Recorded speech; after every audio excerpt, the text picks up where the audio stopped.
Hey, what's up, guys?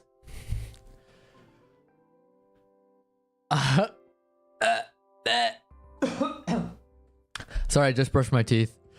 I don't know what that was. Like, you get started and then boom, you can't talk because, you got something in your throat.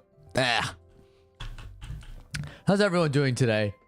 It's a little bit weird for me because, as you can see, I got a haircut. I'm not disheveled right now. I have actually like somewhat of a style going on. I'm kind of going for that Manhwa army look. You know what I mean? That like is in like webtoons where it's like, oh yeah, you got drafted. You were in the military, and then after you have that like that same haircut kind of thing going on. But the reason why I cut my hair short, in case you're wondering, is because it's actually going to tie into sort of what I want to talk about today. And that is, I am going to be going away. Not forever, of course. Like, no. Don't worry. I am not giving up on streaming that easily. I've already invested way too much time in this to just call it quits. But for me, I kind of want to take... Well, I want to take a break because I need to hang out with family and spend time with people that I truly care about. And I feel like I haven't had that recently. And this is beyond streaming because I just started streaming like quite recently in like, I want to say May. This has been since January. I have been working nonstop for my full-time job. There are some other factors going on here and there as well. But the main idea is I need to sort of go back and have some free time to myself and hang out with the people I really care about in life, which is my family and my friends. And as much as I love streaming, like, you guys are great. I love doing this because you guys having these awesome conversations. This is the time of when I'm going to sort of go in and sort of just taking a step back from streaming, even if it's just a couple weeks. I still want to make that known because last time I took a hiatus, it was months. Like, it was so bad I didn't even have a schedule. So that is not going to be this case because I'm going to be making so many videos out of the last couple streams that I've been having. So don't be worried. We're going to be back and it'll go back to normal. This is just temporary. This is only for just a couple weeks.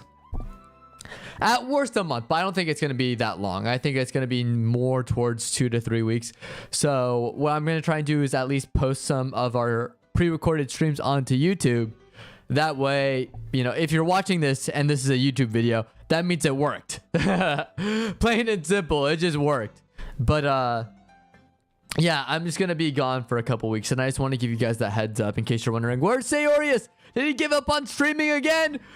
I just followed him. Why is he giving up after I just followed him? I'm not going away. It's just vacation time for good old Seyorias. And yeah, I know that's like the worst thing to do as a streamer is to take a break and go offline for an extended period of time, especially when it's like over a week. But trust in the process, trust me. This is all for the benefit of the channel because I'm also going to use this time to experiment and trying to reach out. And I mentioned this time and time again. Discoverability on Twitch is atrocious. And I mean atrocious. So what's cool is since I'm taking this break on streaming, I can actually focus on editing and posting those YouTube videos. You know what I mean? That way there's like a video every day, and if I get into the habit of posting these shortened VODs to YouTube in 10-minute chunks, the better it's gonna be for everyone. You know what I mean? Like, I feel like you guys get more content, I get more engagement, streams become better, we have more people in chat. Coral, I feel so bad for Coral. Coral's doing the heavy lifting here. He's quite literally the man holding up the sky. Well, what's that one titan from Greek mythology where the dude just like Atlas, I think, right? Atlas holding up the world or whatever. That's Coral right now, holding up chat. Giga Chad Coral. But I think it'd be fun if we had Coral. We gave Coral some friends, so he's not just the only one in chat. we've had some couple friends pop in here and there, but the more friends, the better. That's what I say, you know? So it's a work in progress. Yo, looking fresh for Rip. We all knew about the loan sharks and the gambling addiction. May you rest in Reese's Pieces. This is a joke, guy. He's not dying. Yeah, I'm not dying. We are going to not worry. Most stalk you IRL. That's what chat says very much. For the future VOD viewers, I am not real. I'm a figment of Seyorias' imagination.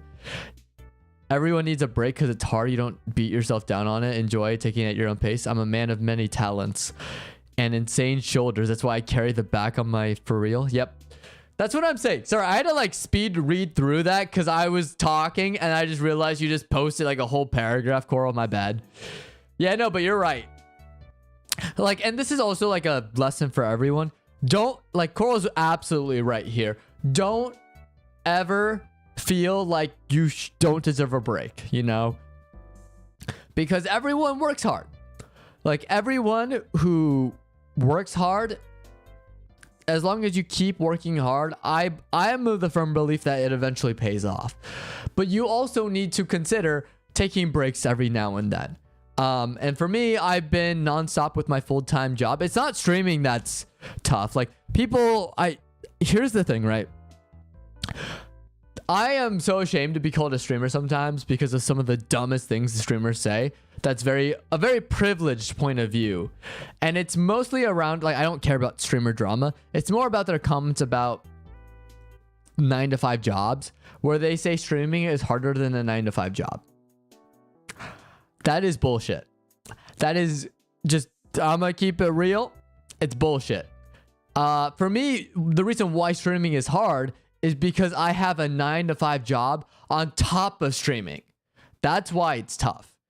For me at times, because I'm just like, I am pooped out from my job. I have to stream, and as much as I love streaming and wish I just did streaming, it's gonna be rough. That's all I'm gonna say. So yeah, like, so that's sort of like my stance on the whole 9-to-5 versus streaming argument. I think it's a load of BS. Streamers have it so much easier and get paid way more and compensated way better than any 9-to-5 job worker I have known. Because it's really the gutter of society. You know what I mean? I'm working at 9-to-5 right now, so I know exactly how it is. Yeah, you ever watch the video of the world's fastest reader and the guy has a talent not for reading but for faking it until you make it? That's funny. The one thing is where 9-to-5 workers versus face streamers was just a plain clip farming video. That was a genuine joke for real. Well, I'm not specifically referring to that. There are some other streamers. I'm not talking about the face streamers. I'm sure the face streamers are chill. There's specifically a couple of streamers that have said that unironically and tried to argue that case. And I'm just like, no. Like, no. Like, it does drain you absolutely mentally. But like, to say if you do streaming as a full-time job, it's easier than a 9-to-5. Nah. Unless you're doing something extra with events and actually planning some bigger things, I couldn't see it being on that same level. Even then, you also have a lot of benefits that 9-to-5 definitely does not. You know what I mean? So that's just my take. And if people were joking about it, that's good. I'm sure there were a lot of people who were saying it ironically, but I also feel like there's a few people that were saying it unironically, and I needed to, just, clear the record straight. I am definitely on the side of no, streaming is an easy job. That's why I want to be a successful streamer, because I know it's easier than my 9-to-5. Yep. Markiplier himself said, yeah, I'm bigger than I should be. Yep. Well, and that's why we love Markiplier, okay? Markiplier keeps it honest. He's very humble. You know what I mean? And I just gotta say, I'm glad he wasn't casted in the Five Nights at Freddy movie. Like that first one, because they would have just disrespected him with one of the dumbest roles possible. Did you hear about that, by the way? The Five Nights at Freddy's Markiplier cameo. He was supposed to be that security guard at the beginning that freaking dies. I'm like, that's how you honor him? The biggest Five Nights at Freddy's fan, the one that helped blow it up to the phenomenon that it is currently, to the point where it has its cinematic debut. Like that's the kind of guy with a sequel on the way. That's the guy you want to kill off. Like, come on now. Like, the Matt Pat was done tastefully. If Markiplier accepted that role, that would have been so disrespectful. I'm not gonna lie. Yeah. I think the greatest benefit of being monetized and a stable streamer is, yes, you can have your own schedule, but you can also make your schedule. 9 to 5 does not have to be that luxury. Yeah, exactly. Bro, that'd be so stupid if he died at the beginning. Like, actually, well, he was supposed to die. The only reason why he didn't is because he was working on his indie film, I think. That's the only reason why he wasn't able to do it. Yeah, he would have died at the beginning. And that would have been so dumb. I'm like, why? Like, the Matt Pat cameo makes sense. That's funny. But the Markiplier, I'm like, what were they thinking? Why would they do that to poor Marky Mark, you know? Like the god of FNAF, pretty much, right? I don't know. I was just like, that's crazy. That's crazy when I learned about that. Cause I'm all about the behind the scenes content when it comes to filmmaking and like learning about set troubles and such. I've always been a big fan of that. So when I heard about that, I was like, oh my God, dude. I'm so glad it actually worked out for the better that he declined, you know? So hopefully they give him like a better role that respects him a lot more. You know what I mean?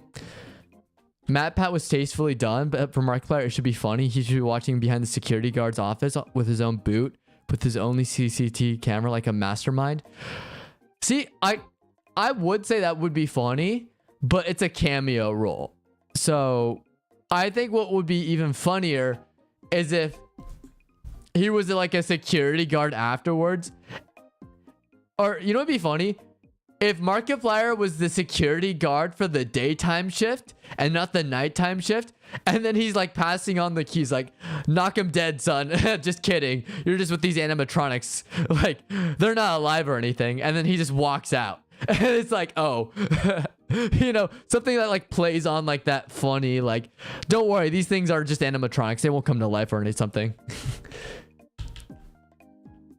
The Gentleman movie was so good.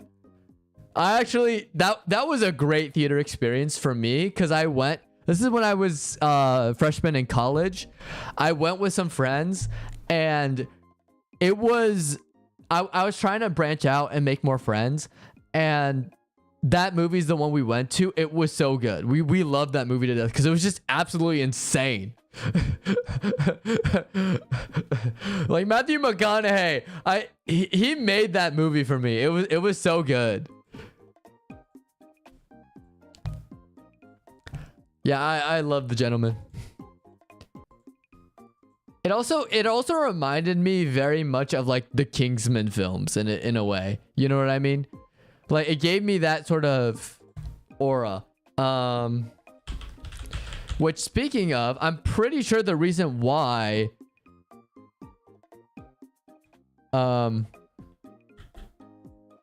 it feels that way. Yeah. Okay.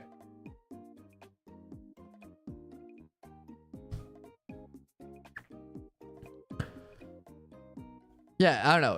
It's just like that fun action movie kind of. There's a little bit of swagger to it. So it's also like it did remind me a lot of Peaky Blinders, where it's like almost a swagger behind these crimes being committed. You know what I mean? Yeah. It was a movie in a long time. Felt like a theater rather than TV. Yeah. Oh yeah, for sure. Yeah, bring back like those fun. I don't know. It's just when you're vibing, you know, to a movie.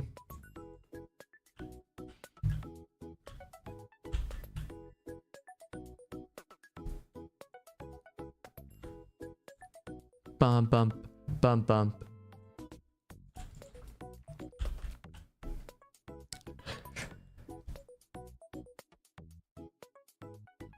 You know what it also reminds me of? You know, this was also in a time where it did bring me back to when movies were just fun. Like fun action movies.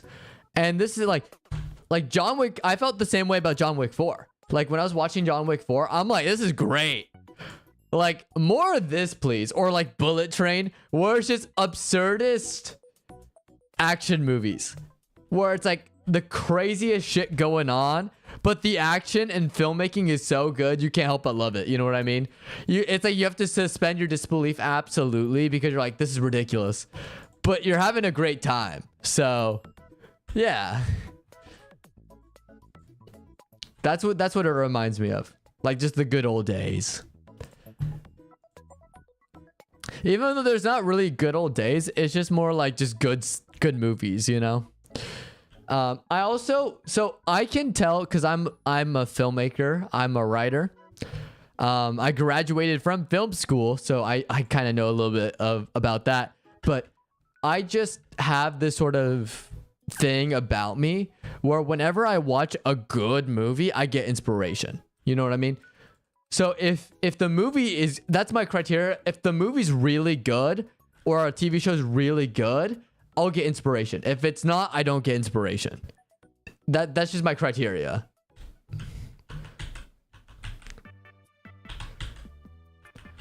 And to be fair, it's never failed me. Like I've always been right in my opinions. Like my opinions have pretty much stayed the same. If not, I appreciate a movie even more like years down the line if it's really good. You know what I mean? Yeah, the Ballerina movie is also coming out. I'm excited for that. And yes, Bullet Train was great. Bro, Tangerine was phenomenal. He was. I love Tangerine, dude. I don't know. And also like Ladybug, right? Dude, Brad Pitt, that brought me back. I'm like, I need more action movies with Brad Pitt. That's what Bullet Train gave me. I'm like, because I watched Ad Astra.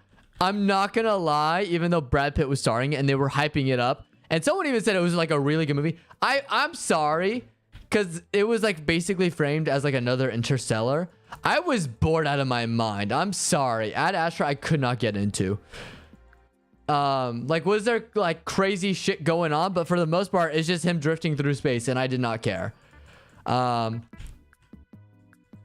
Yeah, maybe I'll give it another rewatch because I didn't finish it because I was bored. And also, mind you, I wasn't in the best environment. I was watching the free TV or the free movies on flights. That's when I was watching Ad Astra.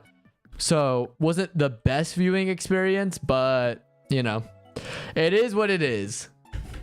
I think the most iteration of Bad Boys franchise was actually a decent movie. I was watching it. Hey, that's pretty good. I heard good things about Bad Boys. Was it boring? Yeah. I don't know, because there's like sci-fi and people are like, well, do you love sci-fi? I'm like, if it's done well, yes. That's my stance. If it's done well, absolutely. And Interstellar's that, because Interstellar, the thing, okay, what good sci-fi movies need to do, and I'm not talking about science fantasy like Star Wars. I'm talking Star Trek, anything that like is feasible with an explanation of like advanced technology. You know what I mean? That's what Star Trek is, right? I feel Interstellar is the same way. It's definitely science fiction, but I'm just the type of person where it's like, if it tickles my brain and my brain understands it and it actually makes me feel like I'm smarter, that's sci-fi done well. If it doesn't do that, it's not done well. It could be done okay, but it's not done well, you know? That's why Interstellar is great and amazing. That's why I love what was another good one? I did not mind Ender's. I liked Ender's Game. I liked Ender's Game because it made a lot of sense the more I thought about it. That's why I like the Hunger Games. Another great example. There we go. Sci-fi done well. It's like, which I would, okay, just want to double check real quick. Is Hunger Games sci-fi? I'm pretty sure it's sci-fi. Science fiction. There we go. Yeah. Okay, I'm cool. I'm not stupid. I'm not stupid. Okay. Yeah, so that's why I appreciate Hunger Games. And then another one is actually shoot. I did not mind Doctor Who. Some seasons of Doctor Who I appreciate. Okay, The Martian is I have seen The Martian. The Martian with Matt Damon. See, I thought that movie I thought was actually going to be boring. But it was the opposite of what Ad Astra was, because my expectations for Ad Astra was this like sci-fi epic, like Interstellar, right? And it was boring. And then I went to see The Martian, and I thought it was going to be boring. That was one of the most interesting movies I've seen. And like learning about the filmmaking and everything, I'm like, this is cool. Because it's about a dude, for the most part. It's basically Castaway in space. If you really boil it down, it is Castaway in space. But instead of Tom Hanks, you have Matt Damon, who is a botanist who tries to survive. And it's heartbreaking. It's not heartbreaking because someone dies. It's heartbreaking because all of the work he puts in to survive, sometimes it doesn't pay off. And you feel that because you see him working his butt off to build this farm, and it just doesn't work out. You know what I mean? A really good animated series that doesn't get talked about a lot is Voltron Legendary Defenders. I've heard good things about Voltron. I have not seen it though. I also Transformers. I don't know if it's technically sci-fi. I think it's more science fantasy. But Transformers 1. Oh my god, dude. Better yet, I do like. I feel like another science fiction movie that I thought was pretty good. I guess you can consider it sci-fi. I did not mind. Okay, well, what's science fiction? I guess that's not. It's more science fantasy. Well, what's another one? If you haven't seen Adventures of Tintin, I guess it's more of an adventure movie. But Adventures of Tintin, you need to watch that. That one I think goes under people's radar a lot, and that's a great animated movie. I love that movie to death, and I can't believe no one talks about it. It's so sad. Is Pacific Rim sci-fi? That's the one I wanted to talk about. Pacific Rim is sci-fi, I think, right?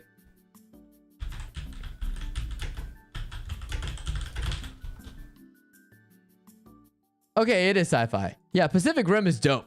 The second one, not so much, but the first one, yeah, it is.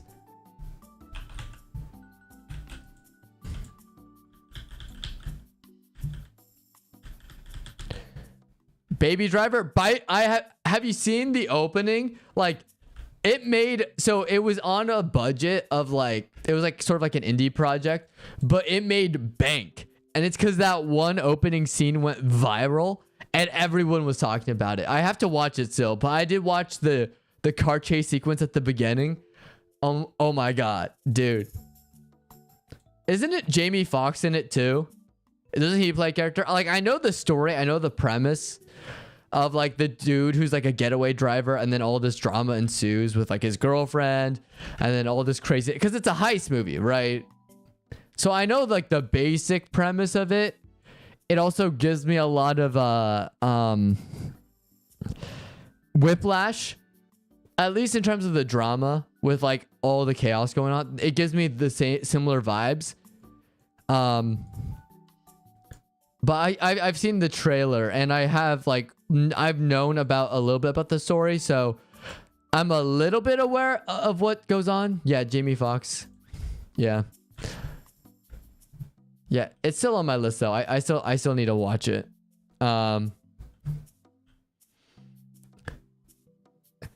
Okay. Transformers 1. Okay, there's Transformers 1 and there's Transformers 1. Transformers 1 is the amazing, very accurate depiction of Transformers in animated form. Transformers 1 is Michael Bay's version, where... Did you hear the rumors? They're going to try and bring him back to make more Transformers movies. I'm like, really? You're going to bring back him, of all people, to make a Transformers movie? I get he's all about spectacle, and he does technically... No. He wasn't even a financial... What does he have?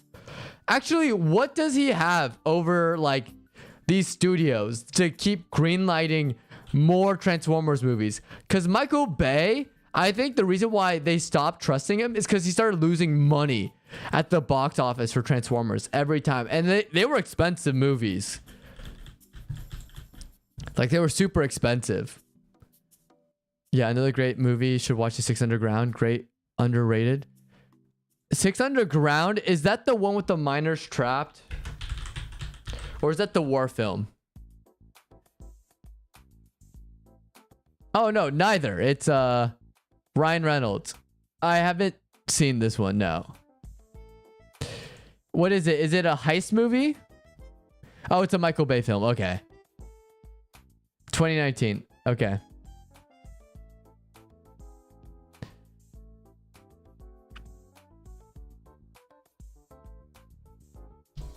Okay. Yo, what's up, Ken? Welcome to the stream. He's coming back, but also the director of Transformers 1 anime is also gonna make live action one, so I'm hyped for that. Yeah, that one's I'm hyped for. That one for sure. I just don't know if we should be trusting him. I mean, Ken, do you trust Michael Bay to handle the to handle the live action Transformers movies again? Because I don't know. Michael Bay is going back to directing the Transformers movies, and we're just talking about that. Do you trust Michael Bay to handle the Transformers movie again? Because, I mean, Coral is right. He did introduce Megan Fox to a lot of kids, and then reintroduce Megan Fox in with the Teenage Mutant Ninja Turtles. Yeah, it's a movie of the people who are technically legally dead and essentially trying to take care of the world's problems in shadows. Generally, it's so good. I get why I trust him a bit more. Michael Bay, not really. That's fair.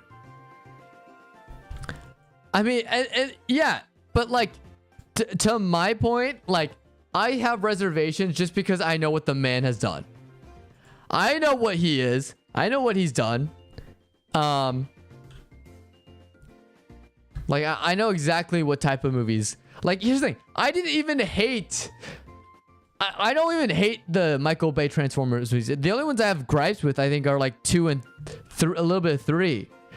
I have no qualms with actually Age of Extinction, which is kind of funny. Last night, I haven't really seen. I've just saw it when it leaked online, which is actually really funny. But aside from that, like, no.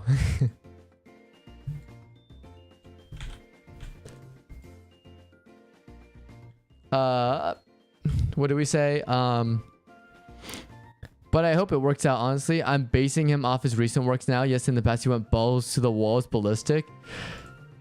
Yeah, well, that, and then also he like literally didn't care. And for what I'm heard too, he's very cliquey with his film crew. Like, you're either with him on a film set or you're like completely against him. And I'm like, okay, that's fun, you know? Love that. Because there's a lot of people that have disdain towards him. But we'll see. I guess time will tell to see if Michael Bay earned back the respect of everyone. But yeah, like, again, I'm not necessarily the biggest fan of Michael Bay, but you know, Coral, if you're telling me his like recent works have been good, I'll give him another shot. Just kind of the same way I feel about the Russo brothers. Like, the Russo brothers have made some of the best MCU films of all time. Like, Winter Soldier is still the greatest MCU film in my opinion, directed by the Russo brothers. That being said, their recent track record outside of Marvel has been abysmal. Like, it's been so bad. And so I am so worried to see what ends up happening, because it's like up in the air, because now they're handling the next 2 Avengers films, and I'm like, I don't know how I feel about this, you know, especially because like they had such a losing streak, you know. Will they be able to bring it back? I don't know. Maybe that's how I feel about Michael Bay, because if I'm gonna trust your judgment, Coral, if you think he's been better lately, I'm gonna trust you. Maybe he'll get a redemption arc, you know. But yeah, let's talk Superman real quick, since we're on the topic of movies. And Uh, I'll do this right now. I'll go sort of in a non-spoiler direction, and then after a while I will jump into a straight up spoiler review. I'll let you guys know in case you guys want to know anything about Superman, or if you guys want to like mute stream. I'll give you sort of like a timetable when I'm about to stop with the spoiler review. I'd really love to see Quentin Tarantino do a Transformers movies, even though he definitely won't do it, but interesting. Well, Tarantino doesn't like, it's not even a matter of like CG and stuff. Tarantino just doesn't like big bloated budgets for his films. He very much likes the medium-sized budgets. And so if he works out, he won't work outside of his constraints pretty much. That's why. From the MCU, what's your best one when it comes to story? Ooh, okay. Overall, best one, Winter Soldier. For story, I personally think Avengers. Avengers hands down because of what they were able to pull off. I'm not talking Infinity War. I'm not talking Endgame. I'm talking the OG Avengers. Beginning to end, that is a journey. And like, they awakened something in me as a kid. So yeah. Just like watching the Avengers for the first time in theaters too was such a legendary experience. It actually got me into Marvel, and then I started watching more Marvel after that point. So yeah, because you have like the best version of Hawkeye. In my opinion, at that point in time in Avengers, because he's just so badass. And then you have Black Widow actually proving to be like somewhat of an asset and helping out, right? Story-wise, genuinely, I put first Thor movie up there with Iron Man 2. Ooh, wait. Respectable? Thank you, Ken. I appreciate it. Story-wise, genuinely, I put, yeah, the first Thor movie. The first Thor movie, okay. Here's my hot take with the MCU. I actually do not mind the first two Thor movies, even Dark World. I actually do appreciate Dark World because I hate this revisionist history that people keep pushing that everything in Thor 2 is bad. I think if you go back to Thor 2, the villain, yeah, he's standard, generic. Can't remember most of the things going on in Thor 2. However, everything with Loki, they pulled everything in Loki is in the Loki show, and people love the Loki show. That was stuff of Loki it was literally in Dark World. And I'm like, people forget that. Like the prison scene, how Loki was upset that their mother died. He was crying. He actually cared. Like all that nuance came from Dark World. You didn't get that in Avengers or the original Thor or Ragnarok. You got that in Thor 2. So I actually love the first two Thor movies. I actually don't like, and pretty much hot take, pretty much hate Ragnarok because I just hate the contrasting tones of them being super serious like the first movie and jokey like Taika Waititi's direction and like sort of like the new MCU Guardians, post Guardians sort of influence. That being said, I do, and here's my hot take, I do love Love and Thunder. And I know it's a crazy thing to say, but I appreciate Love and Thunder because at least Love and Thunder tonally is consistent. I don't like how, like, at least the first two Thor movies are consistent in tone. Same with Thor Love and Thunder. Don't like the third one because of that contrasting tone. It took me out of the movie so much. Can we take a minute to appreciate the masterpiece they crafted with the Moon Knight series? I genuinely enjoy. Moon Knight was great. The only problem that people have with it is the ending because it's anticlimactic. Now, I don't know why they ended it the way they did, especially because they could have had like this huge, awesome fight and confrontation between Arthur and, shoot, what's his name? There's three of them. Fuck, Jake Lockley, that's the third guy. Do I really have to look this up? What's the three personalities of Moon Knight?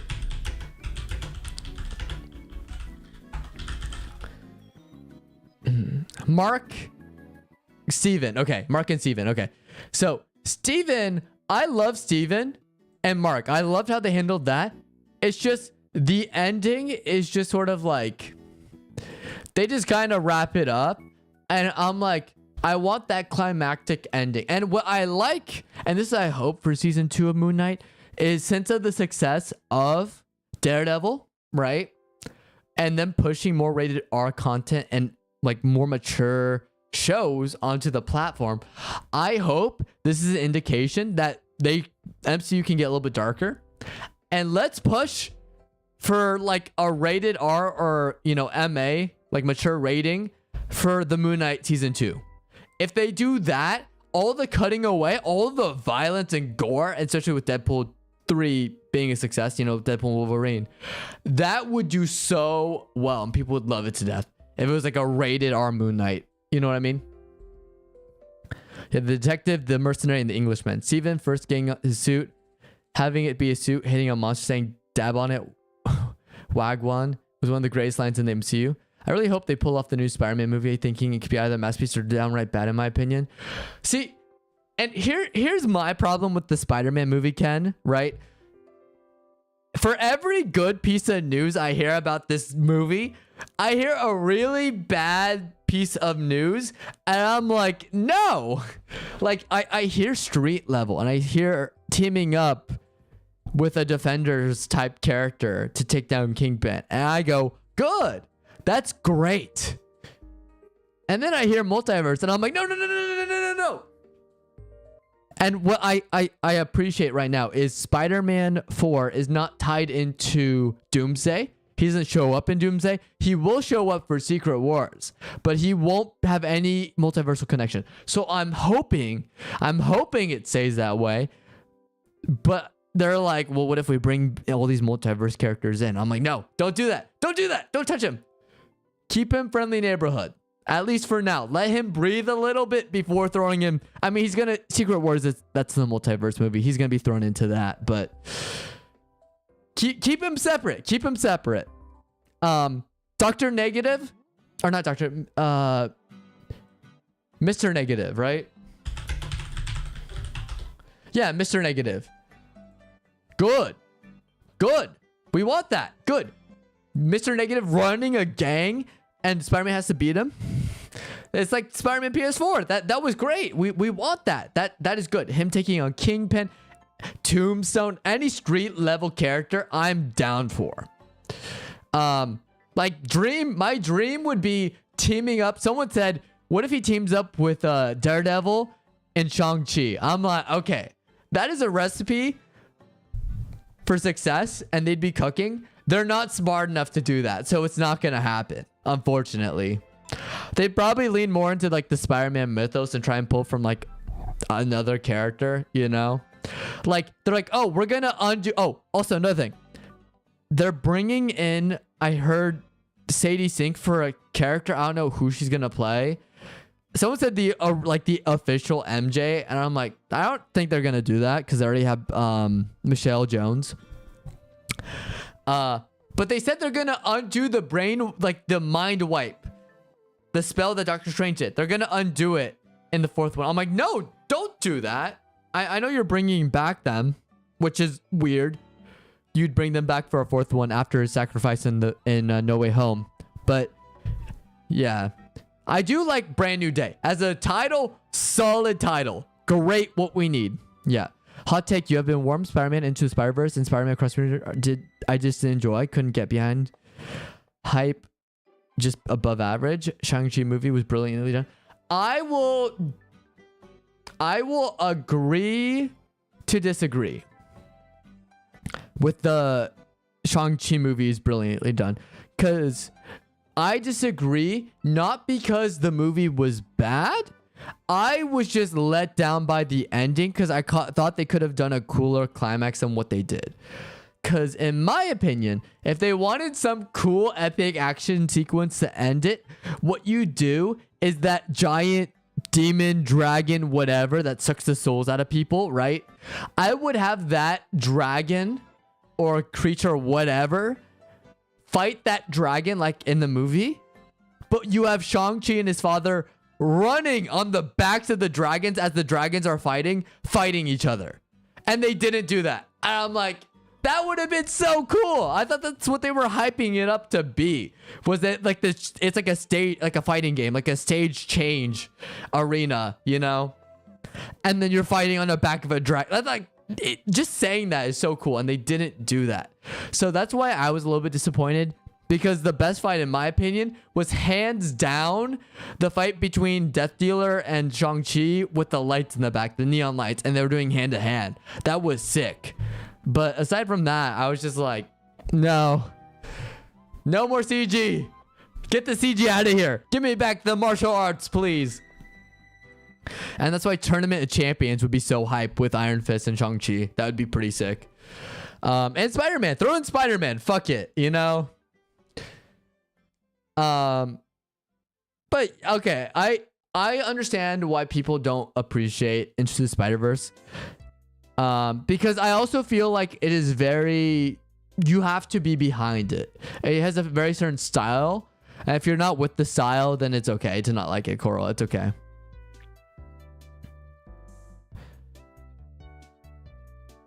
Yeah. I'm going to agree and disagree on that because I love the ending, the whole going into the belly of the beast. Also, the bus scene was fighting insane. Because I'm punk rocker. Yes, I am. Okay, Derpy Entertainment. You are punk rocker. Oh, yeah. Remember the Thanos fight? See, the Thanos fight. You're talking about the Hulk, right? Where the Hulk was straight up just like pummeling, like absolutely pummeled by Thanos. Like that, like I missed that because Infinity War Thanos was so much more of a Chad than like anything that Endgame Thanos was, because they had to do that dumb weird time dilation thing. Yeah, whoa, we have some friends in chat. What's up, Maddie Do Good? I hope you're doing good today. Yeah, but like, I don't know. Thanos was just very disappointing. Like, the fights were great with Thanos, but character-wise, I feel like they totally character assassinated him. Because it seemed like all the development happened between the event of when we, like, Guardians 1 and, like, Infinity War. All that development Thanos went through, apparently, that made him such a great character in Infinity War, were basically gone. And Endgame, he was just like this card boot. He could fight. Don't get me wrong, it was cool. But in terms of character motivation stuff, he's like, I'm gonna erase everyone now. It's like, dude, what? like he's very much a villain, but he's also like, I have this philosophy that makes me a villain, but you can see why he believes it to be true, you know?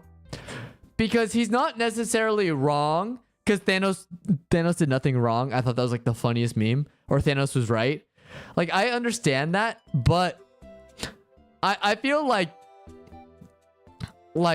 to a certain extent, like, they did such a great job with characterizing Thanos as more of a, he's evil, but you can understand why he's evil. And I feel like we need more of that in media.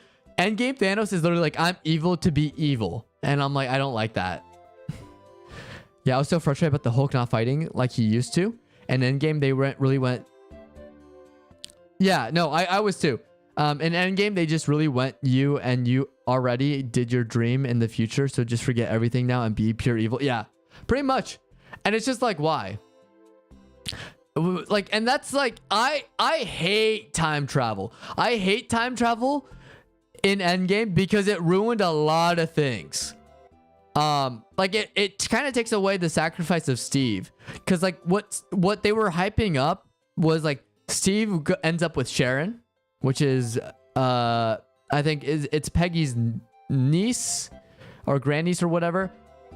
But the idea was they would both end up together, because he'd find love, and then, you know, he lived, like, they could have had them go off together, but they just went, oh no, he can be happy again.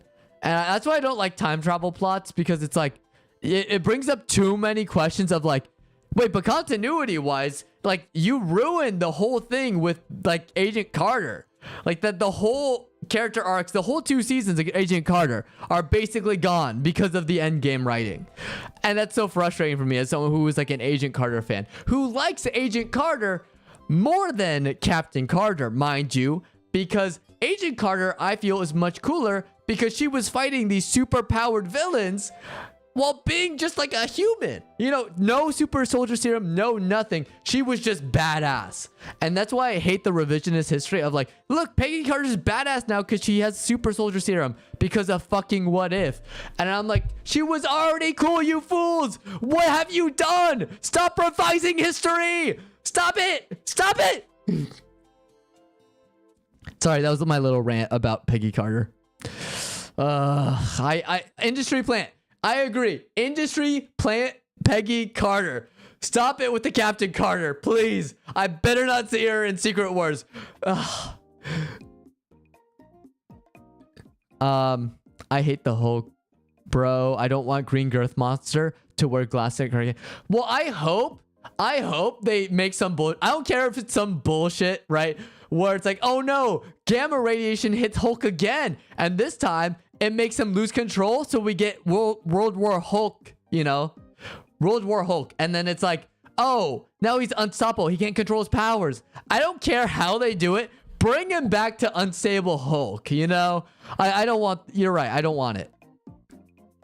Also, nice to hear, Maddie. That's good. Yeah, Kate won't...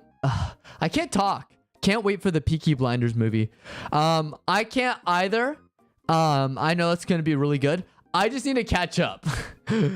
I think I got through season 1. I need to like, there's so many seasons. I gotta catch up, dude. But Peaky Blinders is really good. I just don't have the time to watch it. I'm gonna be completely honest. No, but I enjoy it. I think Peaky Blinders is great. It's great television. Yeah. I think entering a control in control Hulk. Okay, I can't talk. Have him mentally psyched be broken would be cool way to see World War Hulk. Or like, yeah. Well, I'm just upset too because it's like She-Hulk had the potential. Like, cause you know, she introduced the prison where A-Bomb or Abomination was, not A-Bomb. A-Bomb's a whole nother character. But it would have been cool because now they have the leader at the raft. I'm like, oh.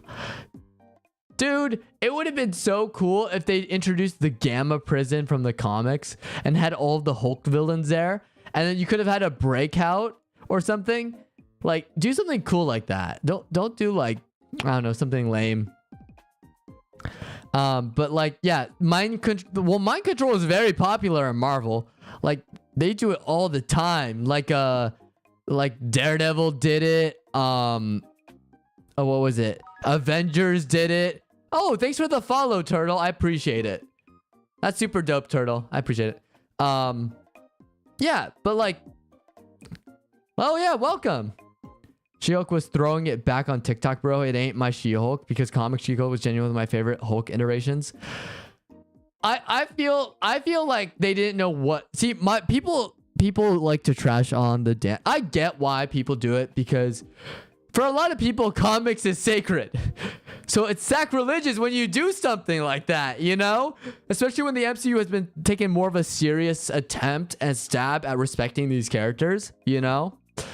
Now, that being said, I still think that's not the worst part of She-Hulk. My worst part of She-Hulk is literally the writer saying, we don't know anything about law, so we're gonna make this about court cases and what we think court cases are. And I'm like, as someone who's watched Better Call Saul, Breaking Bad, you know, Ace Attorney, you know, you could make court cases interesting and fun and engaging, and or Judge Judy, like real life reality TV examples, and they just don't do it. That's what annoyed the hell out of me, was like, it's just not a fun, entertaining watch. I was just bored. And it's like they were talking about things. I'm like, who cares? They're fake. I don't believe that they're having these troubles, you know? And she can turn into She-Hulk. I need more action. The whole point of She-Hulk is like, she's like, I kind of like, okay, if you've watched Agents of Smash, amazing. Love Agents of Smash. One of the retcons I love about that show personally is not making She-Hulk a lawyer. Not because I don't think that She-Hulk could be a lawyer like in the comics, but what they did is they made her a stunt woman. And that made a lot more sense to me, and it actually added like a cooler dynamic. But yeah, it ain't even because I'm a huge comic nerd. I think the whole She-Hulk thing is trying to be Suits with powers, but it failed horribly. Yeah.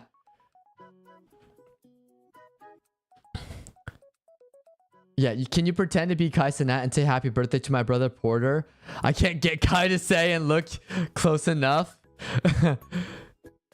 That's actually really funny, Turtle. I've never been like asked this.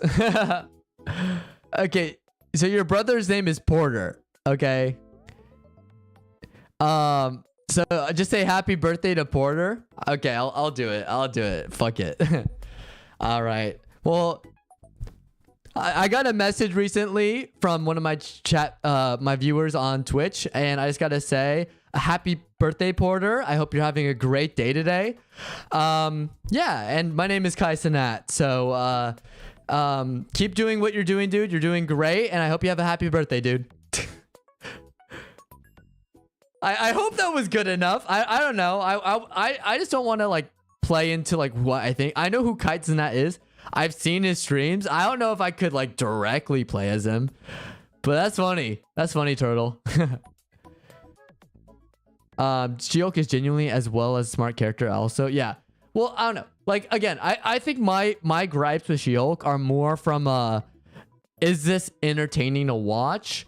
And it's like, people are like, well, you just don't get the jokes. I'm like, well, it's not that I just don't get the jokes. It's just the courtroom scenes could have been much more like intense and immersive from a filmmaking perspective, and they're just not. I don't feel any tension. It feels like an SNL skit, and that's the problem, because Marvel shows should not feel like SNL skits. They should feel like actual television. Like there should be a standard. Or if you lead into the SNL skit, just do it on SNL, you know? Like I don't mind that. Just do it there. Jokes aren't joking because jokes are meant to be fun. I mean, I will push back on that. Comedy is not like, just because you tell a joke doesn't mean like, you know. Okay. I'll just say this. That's so funny that you clipped me, Turtle. That's actually really funny. No problems. Or no problems, no problem. I don't know why I can't talk today. I think comedy is subjective, and I know a lot of people who thought She-Hulk was funny, so I'm not gonna pretend like it wasn't. But what I will say is I feel like I think the problem right now with She-Hulk is the audience who I think it was like the big thing for me.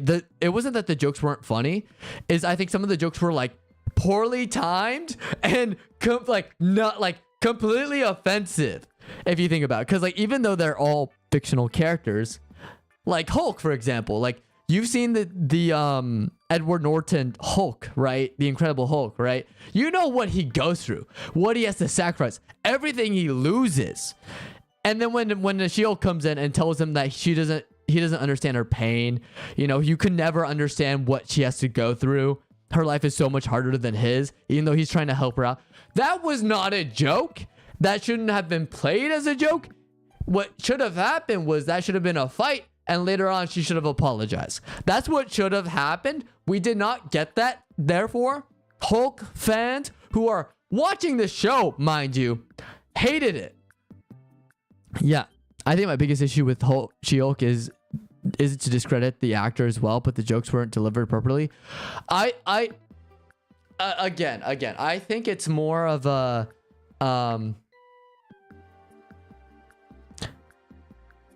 again, I just feel like there are some people who found that funny, like some of the jokes. It's not gonna be for everyone, and I feel like the audience, especially, like I want to agree with you, Coral, but the problem is I do know people in real life who did appreciate those jokes and thought they were funny. So I can't really say this wasn't funny if people found it funny. Like that's just how it is. That's just a fact. That should have ended with someone being launched up to the atmosphere. Yeah. Now that being said, do you think could there have been better jokes that have been better? Like I think what you're trying to say is there should have been more physical humor jokes, especially playing into that Hulk stereotype where it's like, oh, She-Hulk could throw you into the atmosphere, right? That I can agree there. Like maybe a little bit more of physical humor would have been fun, especially since She-Hulk is literally like a big green woman. You know, you could have played definitely more into that for sure. I guess you can. I guess you're right then, because in a certain way you can say the type of jokes you want a certain type of joke being said, and that's fine. That's fine. And look, you can be right. Like, look, I have this philosophy: we can both be right without disagreeing with each other. Like, I can see where you're coming from. It's just I also know where a lot of other people are coming from. Yeah, it just irks me knowing how great of a character She-Hulk could have been, and the actor is great. I just wish potential is wasted. Yeah. I think it also boils down to the right. So, okay. So here's my, okay. If I have a list of like the biggest complaint for me for Marvel recently, or not recently, because they've actually been pretty good recently. My biggest issue with Marvel has nothing to do with the CG. It has nothing to do with the actors. It has nothing to do with even the direction. I think the direction is fine in most cases. My biggest issue with Marvel has been the writing. And if you rewatch Endgame, you can see it. When you watch, and I'm going to say it, hot take, No Way Home, it is an event movie. It is not a movie. It is not cinema. It's an experience. And those two things, yeah, you can argue, yeah, it's still entertaining, and that's what movies should do in a certain capacity. But in terms of a quality like movie, what truly defined as cinema and pulled from different examples, No Way Home does not fit the criteria. Because if you don't have prior knowledge of Tobey Maguire, Andrew Garfield, Spider-Man, if you don't know who these actors are, you don't know the importance, the context behind it, watch the movie and you don't get it. Or like just watch Tom Holland's trilogy, you get to No Way Home, you don't get it. You're just like, what's going on? You know what I mean? So my biggest flaw has been always the right. Multiverse of Madness, perfect example. Awful writing. Yeah, I think the way She-Hulk was going should have followed the sort of way for Sam movie was because it was funny, but also had serious moments. Yeah. Also the problem is you made She-Hulk into a Disney Plus show. Yeah. Yeah, that I will say I did like the rebranding.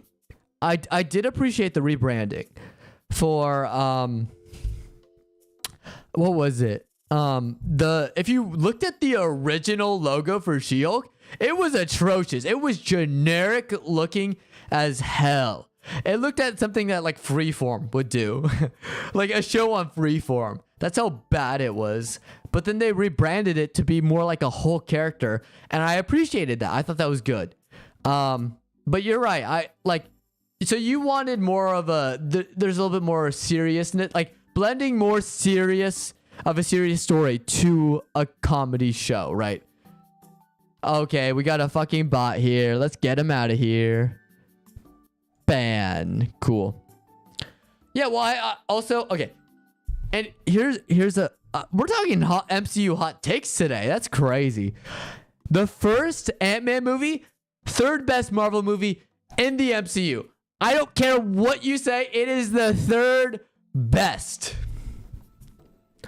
I love that movie to death. I love the costume. Best costume in the MCU for Ant-Man. Nothing's come close. I'm sorry. 2, 3, and, Endgame, all trash. Civil War, trash.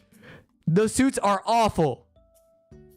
I think they should have done She-Hulk where Bruce helps her with Gamma with the help wish and would have had. Well, okay. If they were going to go the comedic route, what they should have done, which they did tap a little bit into, bring in more well-known street heroes and have her be lawyers for them. Like they did a little bit of the superhero stuff, especially with the Sokovia Accords, right?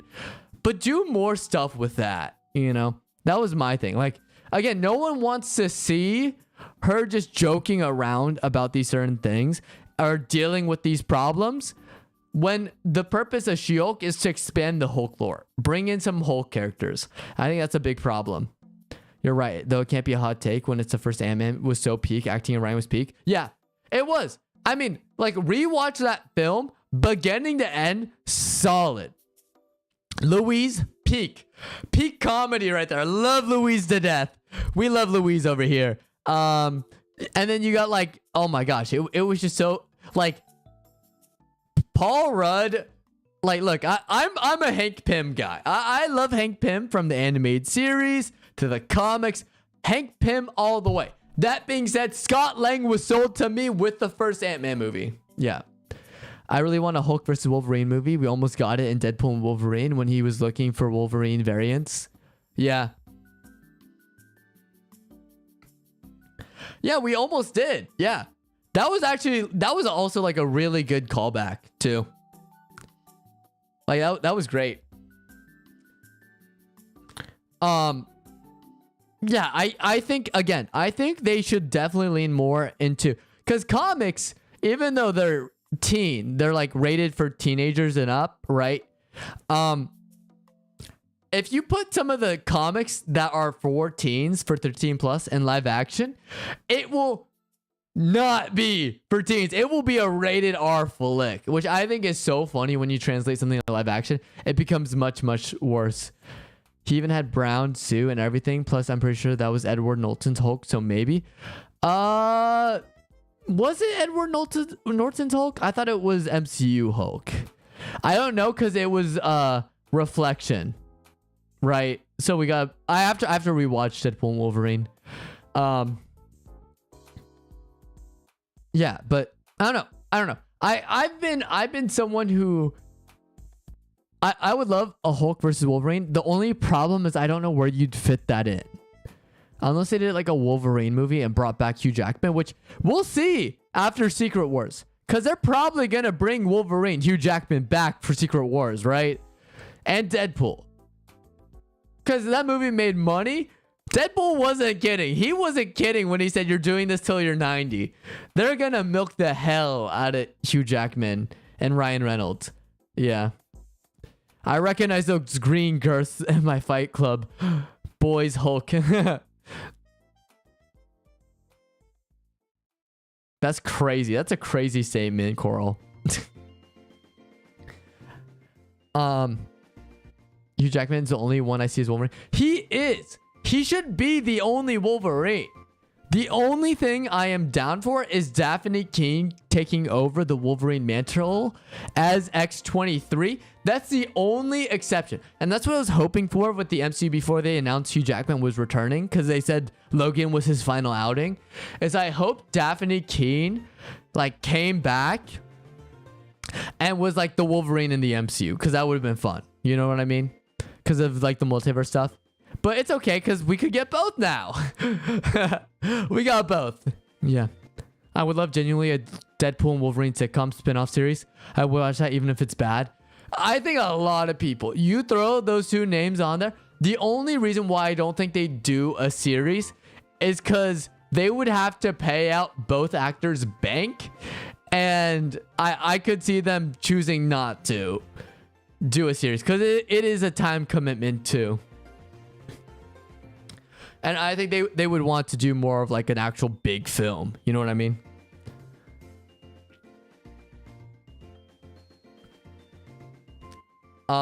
Yeah, but more Deadpool and Wolverine in the MCU. I think that's coming. I think they're definitely going to have a Secret Wars cameo.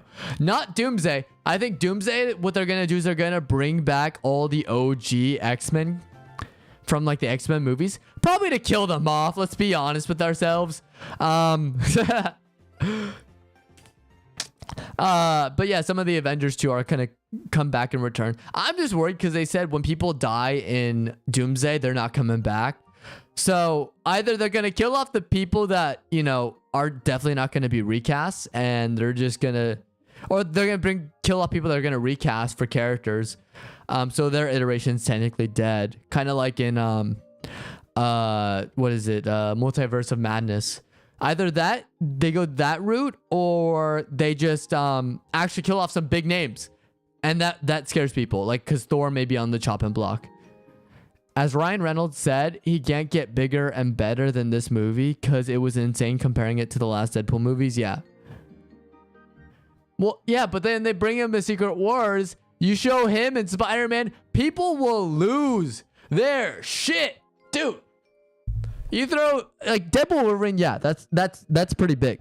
You throw Deadpool and Spider-Man together, holy shit. Like that's it's over. It's over. You have imagine Brand New Day. You threw in. I hope they don't do this, but if they threw in Deadpool, it'd be so over. Like Spider-Man and Deadpool would sell so much money. It will make so much money. I don't know why I said sell money. It will make so much money.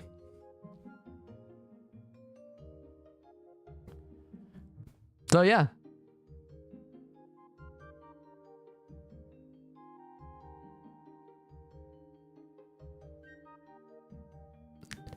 I'm not too confident about Secret Wars, even though I want to be. I'm gonna be honest with you, Coral. I am not confident in Secret Wars, nor I am in Doomsday. Cause again, it's the Russo brothers after coming off an egregious streak record post MCU. And Endgame was a big failure. In terms of it not being as good as Infinity War. Let's be honest with ourselves. It was carried by hype and action. That's it. We do need a Deadpool Spider-Man crossover at one point. We're gonna get it. I'm calling it now. We're definitely getting it. And people are losing their shit the moment they're gonna do it. Spider-Man's gonna show up. Deadpool's gonna be right there and they're gonna talk. You just need 3 lines together where it's just Spider-Man says something. Deadpool responds. Spider-Man says something back. Done. You know? Or sorry, other way around. Deadpool says something, Spider-Man responds. Deadpool says something back. You're gonna make people so happy they don't care anymore. They're like, okay, we're good. We got our fill of Spider-Man and Deadpool. But I also am worried because Secret Wars is such a big movie that I'm worried on how they're gonna pull it off. Because there's gonna be so much that they're gonna have to tackle to get it done. You know what I mean? We don't even know what Doom looks like. That's what worries me. What is Dr. Doom gonna look like? If he resembles Iron Man in any way, I'm gonna be pissed the fuck off. We do not need another Iron Man variant as Dr. Doom. No, don't do that. That's bad. And I hope Robert Downey, they do like a voice changer or he deepens his voice and whatnot. Just so we don't get him compared to Iron Man. Well, the Iron Man movies are good, though. They're well directed. So, even 3 and 2, I do appreciate both of them. Because what 3 did was they showed, and this is why I love 3, they showed Tony Stark, and this goes into Homecoming. And what makes Homecoming great is you know what happens in Iron Man 3. Because Tony Stark loses his suit and still is badass working out of some kid's garage building these weapons to take down these agents to go like figure out what's going on with Alderaan Killiach or whatever his name is, you know, the AIM but not AIM guy, which is crazy. They have AIM in the MCU and they're not connected to MODOK. That's actually crazy. And also, let's just talk about that, the airplane scene, the Air Force One scene, where they're all falling and he saves them all. That's like iconic right there. Yeah, like Iron Man 1, where Tony Stark built this in a cave with a box of scraps, you know? Just like... Dude, I love that from... which I actually was surprised when I learned who played Obadiah Stane. Because I love Jeff Bridges, and I loved him in, what was it? The Big Lebowski. I didn't put 2 and 2 together to realize you shave his head, bald, that is Jeff Bridges. I'm like, wait, what? That's crazy. On the topic of Iron Man, what's your opinion on Ironheart? Oh, there we go. Okay. I've only seen, disclaimer, I've only seen the first 3 episodes, and then I've seen a clip of the 6th episode with Mephisto. So I don't really have thoughts on the whole series. But what I will say, and this is more of a problem for me with, it's not even an Ironheart issue. It's just, it's the same issue I've had with WandaVision, same issues I've had with Falcon and the Winter Soldier. Loki gets a good pat on the head. He was a good boy. Loki somehow survived. Same with Agatha. Same with Hawkeye. Even it's just, as much as there are lots of cool things, I did appreciate them bringing in the holographic like Tony Stark without it being Tony Stark, because that was something from the comics of Riri's origin that I appreciated. And I do like elements of her characters. Like, my biggest gripe with Wakanda Forever is quite literally how she's basically prestigious school, gets a scholarship, gets basically the suit, doesn't really earn it. She just sort of, the resources are given to her and she does something with it, you know? What I appreciate, and this is my biggest criticism, I wish she was like an engineer or something, worked out of a garage and built it from scraps, even despite not having resources. This is what Ironheart fixed, and I love it because it brings it back to what the core of the Iron Man character is, and especially when you're doing a legacy type character. As much as they claim it's not a legacy type character, it is a legacy character. Don't put it past it. Don't let anyone lie to you. Ironheart is the legacy of Iron Man. Let's be honest with ourselves. You look at the Ironheart suit, it's Iron Man.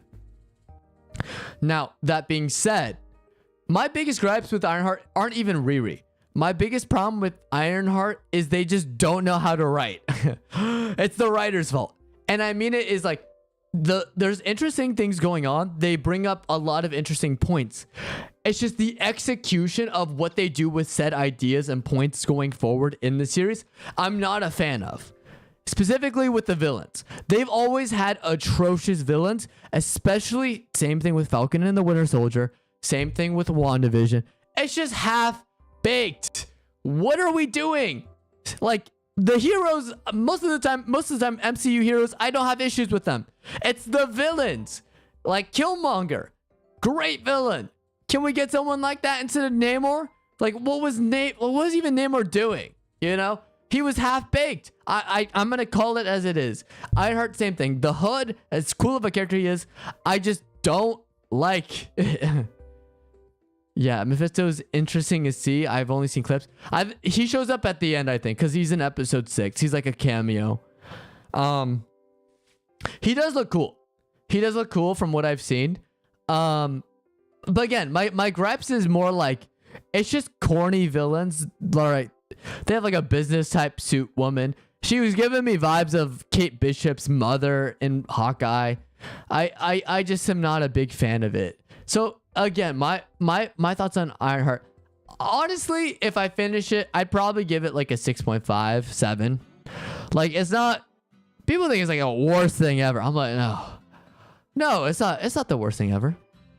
No, the worst thing ever is I want to, like, people are like, I've heard a lot of people say it was the Marvels. I don't think the Marvels was that bad. The worst movie I have seen from the MCU, hands down, Black Widow.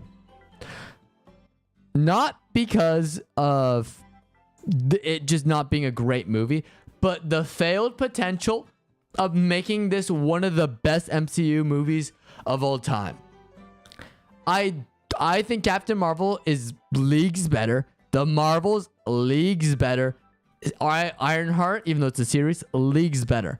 The reason why I don't like Black Widow is, one, they didn't bring in Hawkeye to that. And they didn't bring it back to Budapest, where they keep talking about it. They're like, oh, what happened at Budapest, you know, and how they formed the friendship. I would have loved to see a whole movie just on that event. But instead, we got some Red Room BS. And then, yeah, you get introduced to Yelena, which is probably one of the biggest star power. If we're talking about star power, Yelena's carrying the MCU now. She's helping bring it back. And I love how Thunderbolts took her character, which her character wasn't like bad or anything. I just thought she was kind of just average in Black Widow. You really got to see her in depth. You know, same with Red Guardian. You really got to see him in depth in Thunderbolts. That's why I love Thunderbolts. It really expands on that. But yeah, you ruined Taskmaster.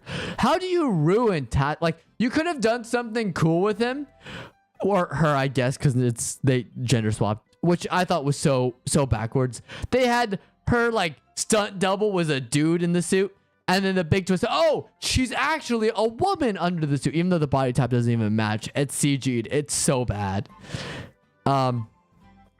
Like, I think, honestly, if they gender swapped Taskmaster and they built her like a suit, you know how many simps they would have gotten in the theaters? Or not in the theaters, on Disney Plus. Like, you could have made her, like, just say, oh, yeah, no, we're gender swapping her. Just kind of like what they're doing with the Fantastic Four. Like, instead of focusing on the male Silver Surfer, they're focusing on his girlfriend, the female Silver Surfer, which is pissing off a lot of people. I'm like, guys, who cares? Who cares if it's a man or a girl? Like, if it's the male or woman Silver Surfer. We're getting Galactus in person. Shut the fuck up. He's no longer a cloud. Like, we have Big Boy. We have him. We see his face, you know? So, again, I think Black Widow is genuinely the worst just because, yeah, they ruined him. The climax did not make sense. And I just, every time I think about the movie, my first thought isn't that the movie is bad, but I see infinite amount of ways it could have been better. And that's what disappoints me. Because I did get a little bit excited.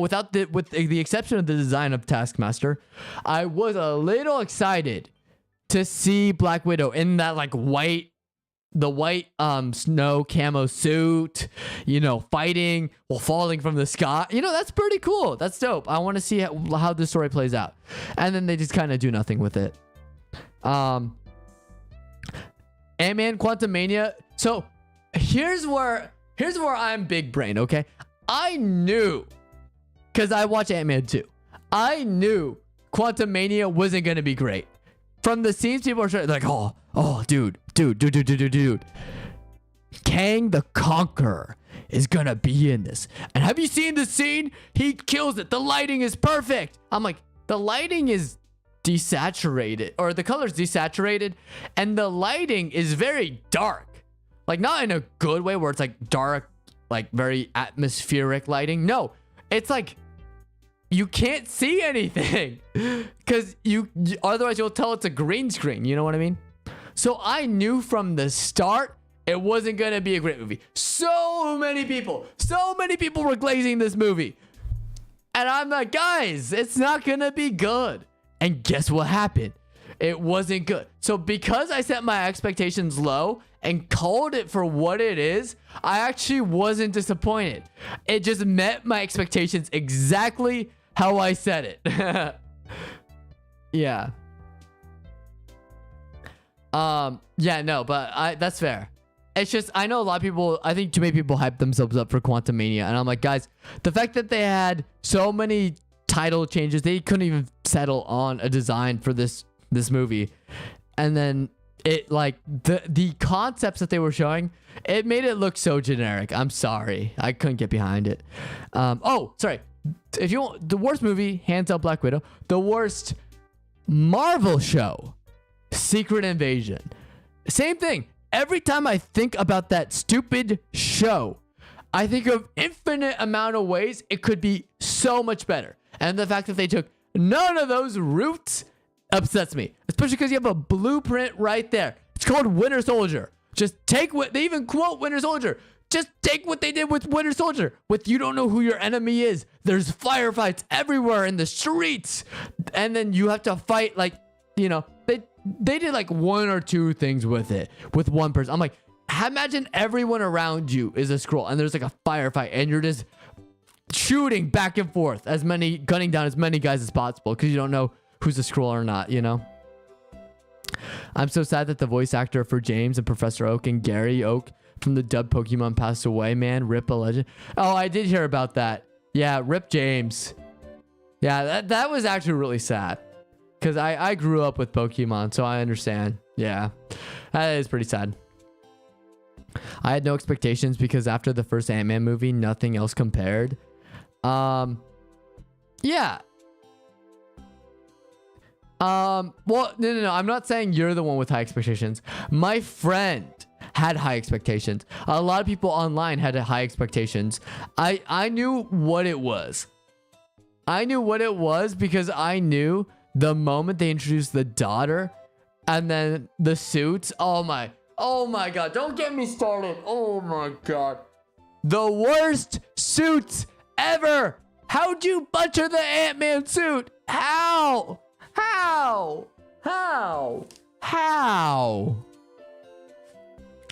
Makes me want to rip my eyes out. It's just like, it's over designed as hell.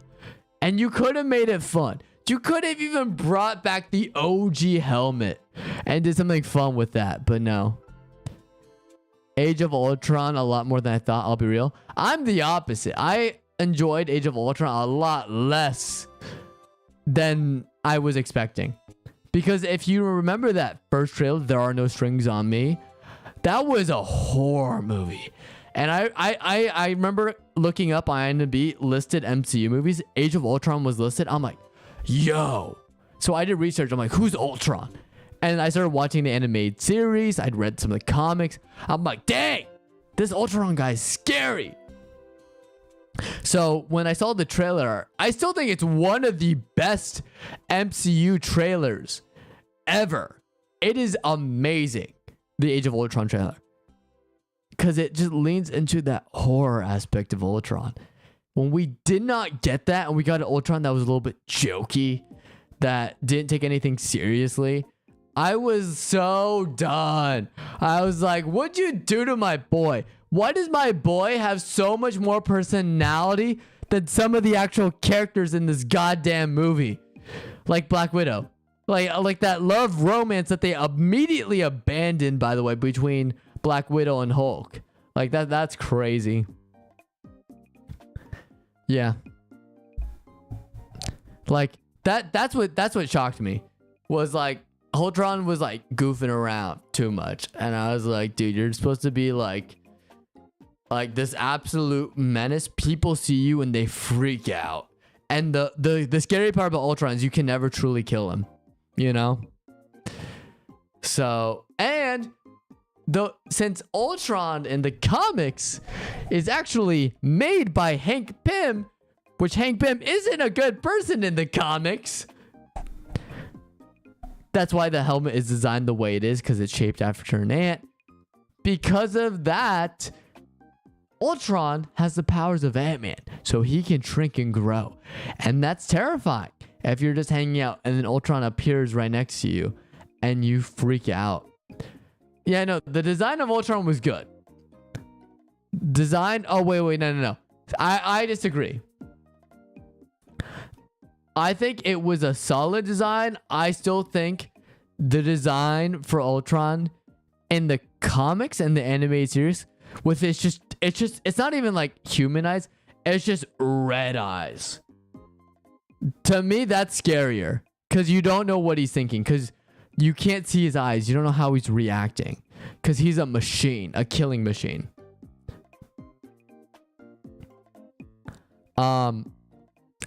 It's not like the worst thing ever. I just don't know what, like they couldn't explain away why his head's the shape the way it is. Or like why he chose that specific I don't know. There's just so many things I'm just like, yeah, put a suit around the world, right? I did like them at least tying in everything. I did appreciate that. I did like how it hinted at the Infinity Stone, setting up the Infinity Saga, right? I don't know. I think Ultron was just kind of like, eh. And that sucks because it was supposed to be like the big thing, right? Which I hope, based on rumors, he actually still alive and they could bring him back. That would be cool.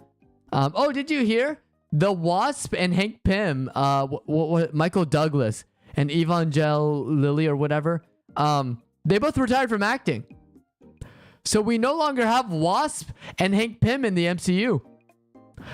They're not in Doomsday. They're not in Secret Wars. They're nowhere. They're just done. They retired.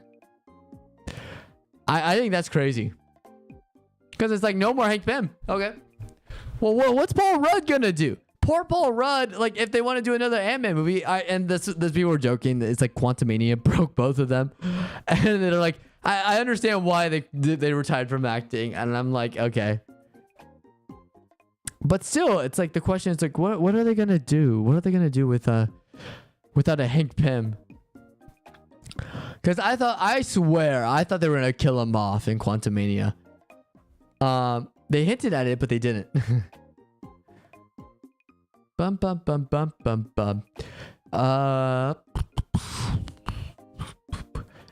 don't know. There's also like a lot of unanswered questions, like how ants are sentient and built a successful civilization in Quantumania, that I'm just like, what the fuck?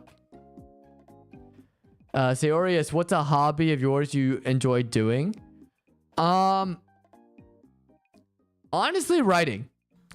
If you haven't written anything before, trust me, it is one of the best things you can do, especially if you have a creative outlet.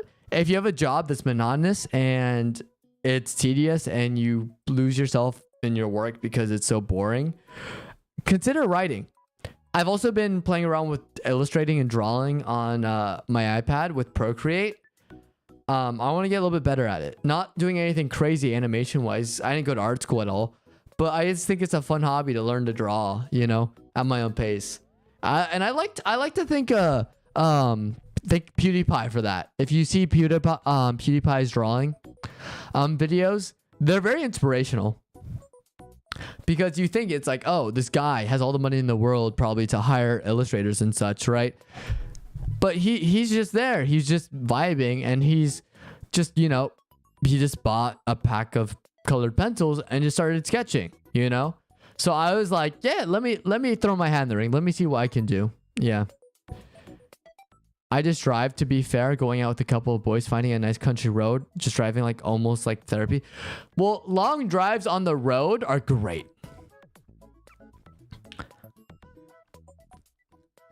If you've also gone camping before, I recommend sitting around a campfire late at night. And when you're talking with the boys, and then after you're done talking with the boys, you all sit there in silence. You just hear the crackling of the fire. You look up and it's just the stars. Best feeling in the world. It is truly like, I don't believe in magical moments. I don't. I think people who say, oh, it was like love at first sight, or this moment, like they add so much exaggeration to such a mundane moment, because it's just like, you don't really feel like that. You can't force yourself into a feeling. So because, and I'm saying this just to prelude this, when I say this was a magical moment, when you look up at the constellations, hearing the crackling of the fire, the campfire, trust me, I really mean it. That is an actual magical moment, because you feel it in your bones. It's not something you need to sell and exaggerate on. The videos of PewDiePie drawing is like the video you never knew you needed, but you can't stop watching. Yeah.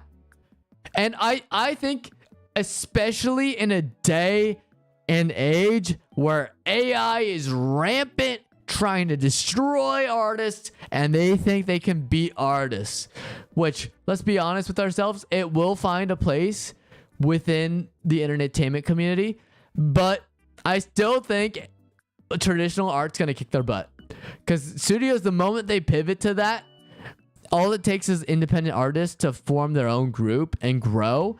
They're gonna realize once the profits start dropping, and people like, look, even with all the creative talent, look at the MCU. They faltered, you know?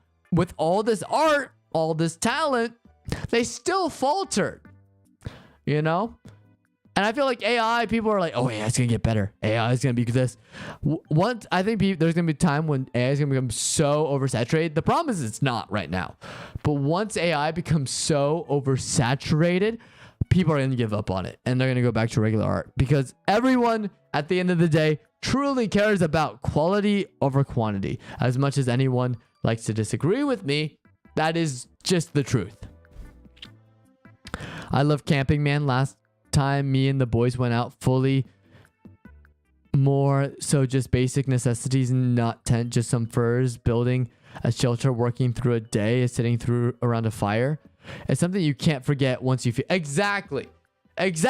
Yeah, so you get it. Yeah.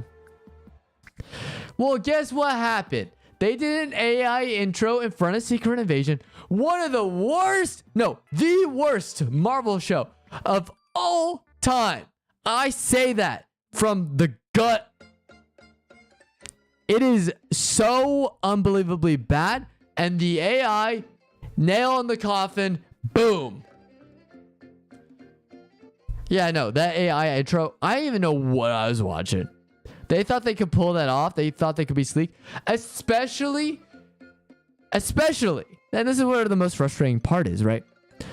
You're coming off Wakanda Forever, which that awesome, or no, Black Panther, that awesome CG, like using the sand and vibranium to tell a story.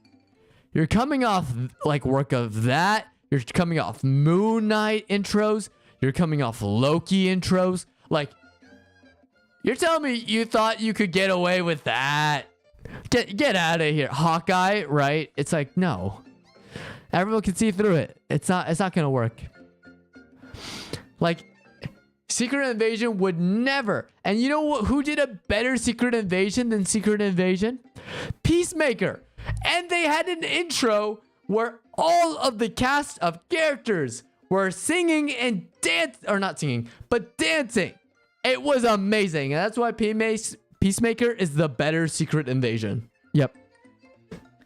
Don't waste your time with Secret Invasion. Watch Peacemaker, by the way. This is a plug. We love James Gunn over here on this channel. So, yeah. Peacemaker's good. But yeah, you could definitely see right through the AI stuff. Yeah, it was... Again, I don't know.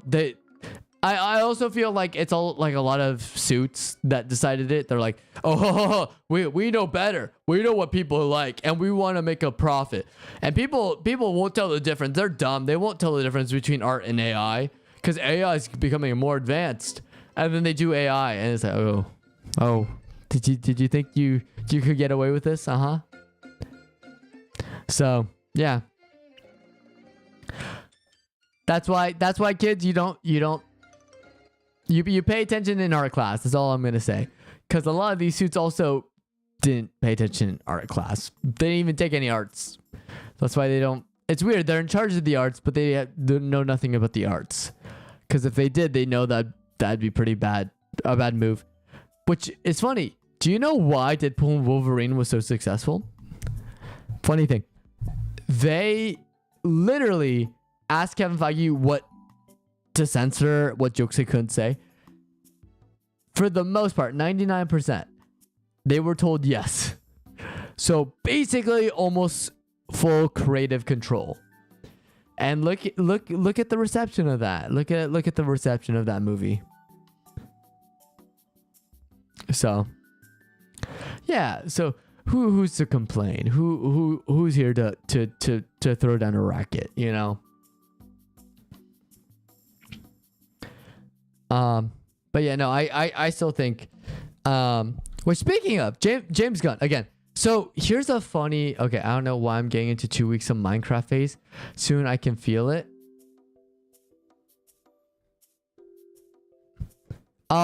Is it because of a certain feeling that Minecraft, nostalgia for Minecraft? Is that why you're getting back into Minecraft?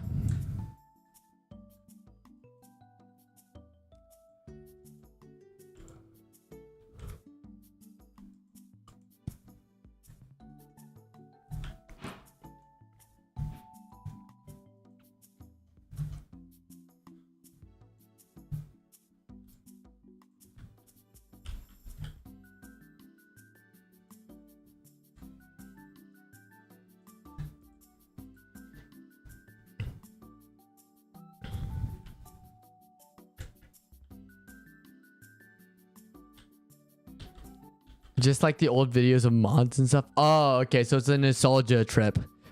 I understand now. Yeah, no, I also sometimes get those. I'm just like the good old days. Yeah, because things used to be a lot more simpler back in the peak of the internet, you know? I think a lot more people were more chill. I think that's what I miss the most, is people not taking things literally and just being like, we're all here for a good time. Let's have a good time. And yes, was it the Wild West at times? Yeah, absolutely. Pretty much everywhere. I'm not gonna lie and say that everything was sunshine and rainbows with old YouTube.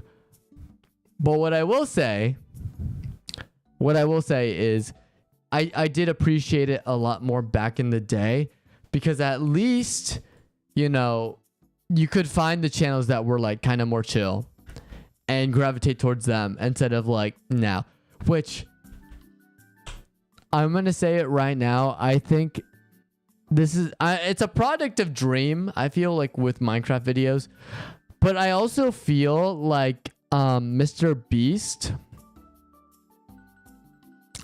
I'm just gonna say Mr. Beast ruined YouTube, not because it was his direct fault, but because he tapped into, I mean, he's a smart businessman. He tapped into a vein that would guaranteed success, and that's dopamine and gambling addiction. And because of that instant reward, the money, the value of these prizes, right? Because he dipped into that and that made bank on his videos. That's what YouTube became about, I feel. And it's like, even though it's like not everything's about money with these YouTube, but it's just like the type of vibe you get from YouTube nowadays is very different. And I just don't know how I feel entirely about that, you know?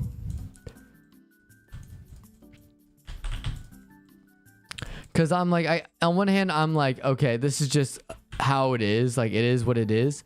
But at the same time, I just kind of miss it, you know? When you troll your friend just by breaking his arm and not replanting seeds, then transform to him leading on a wild goose chase for a week to find his dog, only for when you see it, you kill it. Yeah. See, I don't do that. What would happen in the old days is when you troll your friends, you go to war with them, but it's like a fake war because it's fun. And you build like forts and then attack each other. And then when you're shooting your bow and arrow, you miss him and you accidentally hit the dog, or you're sword fighting and accidentally hit the dog and the dog dies. And it becomes serious and your friend's sad because you killed his dog. That's what would happen. That, or the funniest memory I have growing up is when I started playing Minecraft on Xbox 360, which, oh God, it makes me feel so old. I'm such an old man. So I was grieving my brother's house. I was like teasing him. So he was building a wooden house in creative, and we were on creative. And I'm like, ooh, TNT. So I put TNT underneath his house, and I was like, this is gonna be a funny joke. So I put down a TNT. I got a flint and steel, and I lit one of the TNTs. And he's like, no, no. And he's like screaming at me, no, you know, just like that. I didn't know you cannot break TNT once you light it. That was a lesson I learned the hard way, because I'm like, I'm just joking, dude. I tried to hit the TNT. It did not break. And I went, his whole house exploded. Bro, I was talking to my nephews. Apparently they can't smell rain. Like, I swear I used to be able to smell rain and still can. That is a talent that people have. I cannot smell rain either. I'm gonna be honest.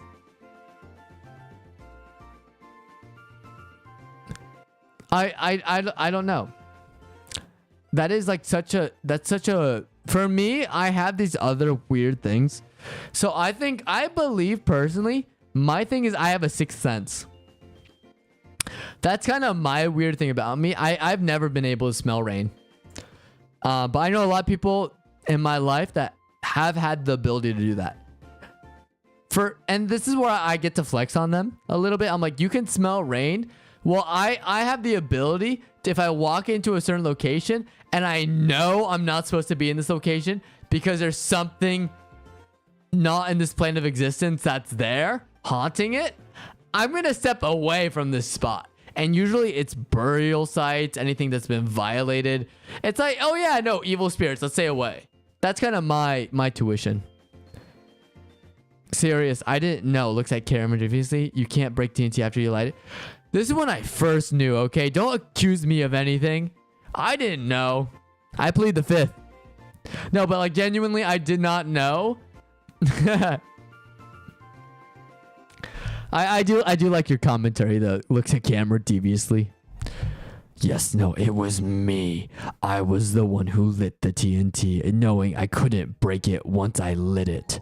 Yes, I destroyed your home because I am a Minecraft troll. You know, just something like that. Yeah, I am totally a Minecraft troll. I mean, I was obsessed. If you remember, there's a YouTuber back in the day called Xbox Addictions. They terminated his channel because, and honestly, I don't blame YouTube. He was straight up cyberbullying kids. It was crazy back in the heyday of YouTube, where he would troll the shit out of like 12-year-olds and make thumbnails about it. It was so funny. And he would be like pretending to be Herobrine. He would be like grieving them by putting lava everywhere in their world and saving it. It was devious work. Yeah. Yeah, imagine saying to your brother, I plead the fifth after destroying his base. Well, this is also when I was 12. I don't think I even knew what plead the fifth was. This is when I was like super young. Yeah. No, but even then, back then, I thought some of the things that like Xbox Addictions was doing was straight up like, this is criminal. I feel so bad. Like, he would upset so many people. Even like the moms would come on and talk to him, be like, hey, can you like not bully my son? And he would not care. He would lean into it. It was so funny. Another old troller was Unstoppable Luck. He used to troll silly. Yeah. I mean, it made so many views back in the day. And I won't lie, they were funny. I felt bad, but it was still funny content. You know what I mean? Yeah, but no, it was still brutal. Because I just, the whole time I was just like, they don't deserve this. You know? Like, these kids are just playing a video game and this like teenager or like sometimes young adult would be straight up harassing them. I'm like, as a kid, I thought nothing of it. But looking back on it, I'm just like, that's kind of... Especially with now the reputation of Minecraft YouTubers, I'm like, uh-oh. Uh-oh. You know what I mean?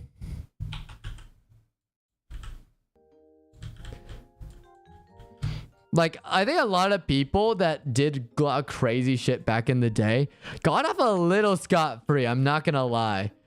Because if you look back at what they did, it's like, wait, did you ever pay or answer for the things you've said in the past? And like, well, I forgive myself. I'm like, that doesn't necessarily count, sir. You can't forgive yourself. Because some of the things that YouTubers were saying back in the day was like straight up unhinged.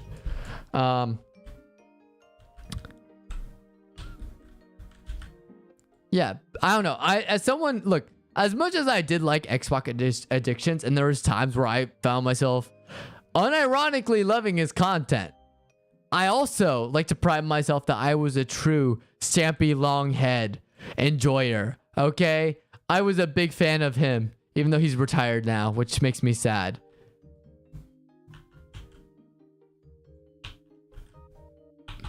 But yeah, was it a different time? Yeah. But like some of them are still YouTubers and they're like, guys, you forgive me for what I did, right? But then they're also still terrible people. It's like, because you're just saying that even though you haven't changed. If they change, then maybe, yeah, we can probably move on. But if you're still the same awful person, it's like, do we really forgive this person? You know? They haven't really learned their lesson. And it depends on the crime too. Because if they do something egregious, like some of the Minecraft YouTubers have done, it's like, no, I'm not going to fucking forgive you. Fuck you. Like, look, I remember the day where I know how it is to be different in that different time. Because I'm gonna be honest, I was a hater in my preteens. I was a hater because I used to despise and get this Justin Bieber. I was on that hate train. I thought it was so funny. And looking back, I'm like, why was I so obsessed with that? Was that like, and also the internet was not letting it go to. I don't know. I think the internet back then was just fed up with boy bands, which is funny because now I'm like big into K-pop and that's all boy bands and such, you know, pretty much, which is kind of funny how it's like, oh, look how the turntables, you know what I mean? Yeah. Now it's very game because it's a new time. Yes and no. Again, I think it depends on what they did in the first place. And the second one is, did they learn from their mistakes? You know, if they're the same person, then don't forgive them.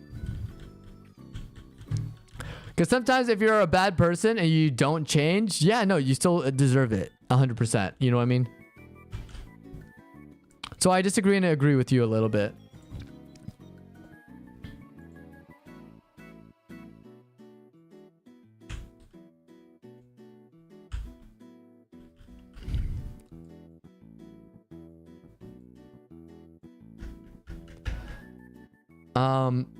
You know, but I was a Sampy Longhead, and that, to me, that was when I realized that was like one of the good qualities of me, is even though I was going through a lot and I was a little bit awkward and I was watching some suspicious content in terms of like just watching people literally getting bullied online from complete strangers. I did enjoy Stampy Longhead, and that was some of the more positive content I used to enjoy. And I pride myself on that. I'm like, hey, look, I did like some normal content that I would watch now. You know? Like, I'm proud of myself for like also watching some like okay content. You know? Acceptable content by today's standards too. You know what I mean? Uh-oh. So, yeah.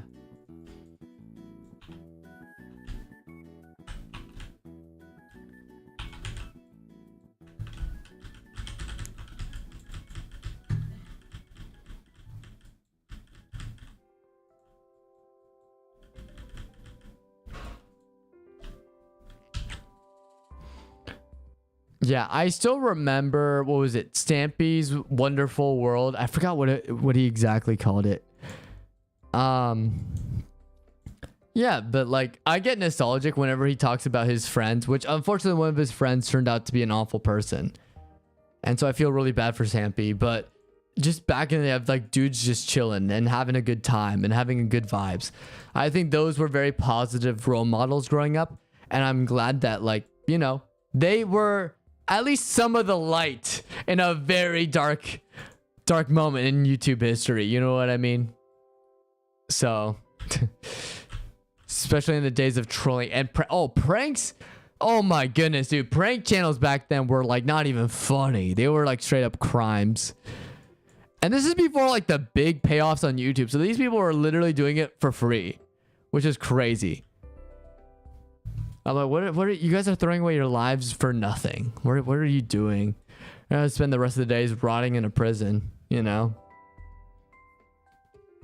But some people, the clout gets to them. They get a couple views and then they lose it. They change so quickly.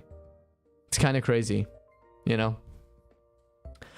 Which this is also like sort of a reminder too of sort of what I want to be as a creator, on like a more serious note, where it's like, I know what it's like to create content, and here's my ethos. Here is where like sort of my morals stand as a content creator.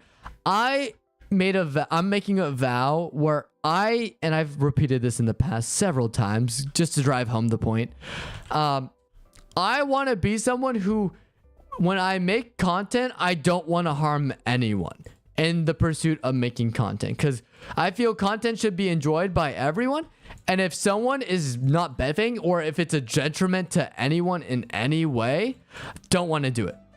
That is something that I'm definitely going to carry when I start IRL live streaming in, I want to say August. That's when I'm going to first attempt IRL live streaming. But yeah, I mean, like, if no one wants to be on camera, doesn't give their consent to be on camera, I'm going to respect it. You know what I mean? I'll be like, you know what? Okay. You don't have to be on camera. You're good. You're good. If it's a stranger or a friend or someone who's been on camera before, doesn't want to be on camera anymore, I'm going to respect them. That's kind of my drive right now. It's like a lot of prank channels and what's cool is like a lot of people have made some pretty fucking big mistakes. Some more recent than others. Unfortunately, it's still been going on.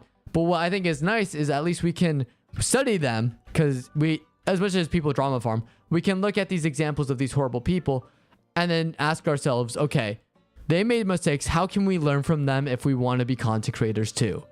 And there are some really great examples of people who have proven that there are ways to be better.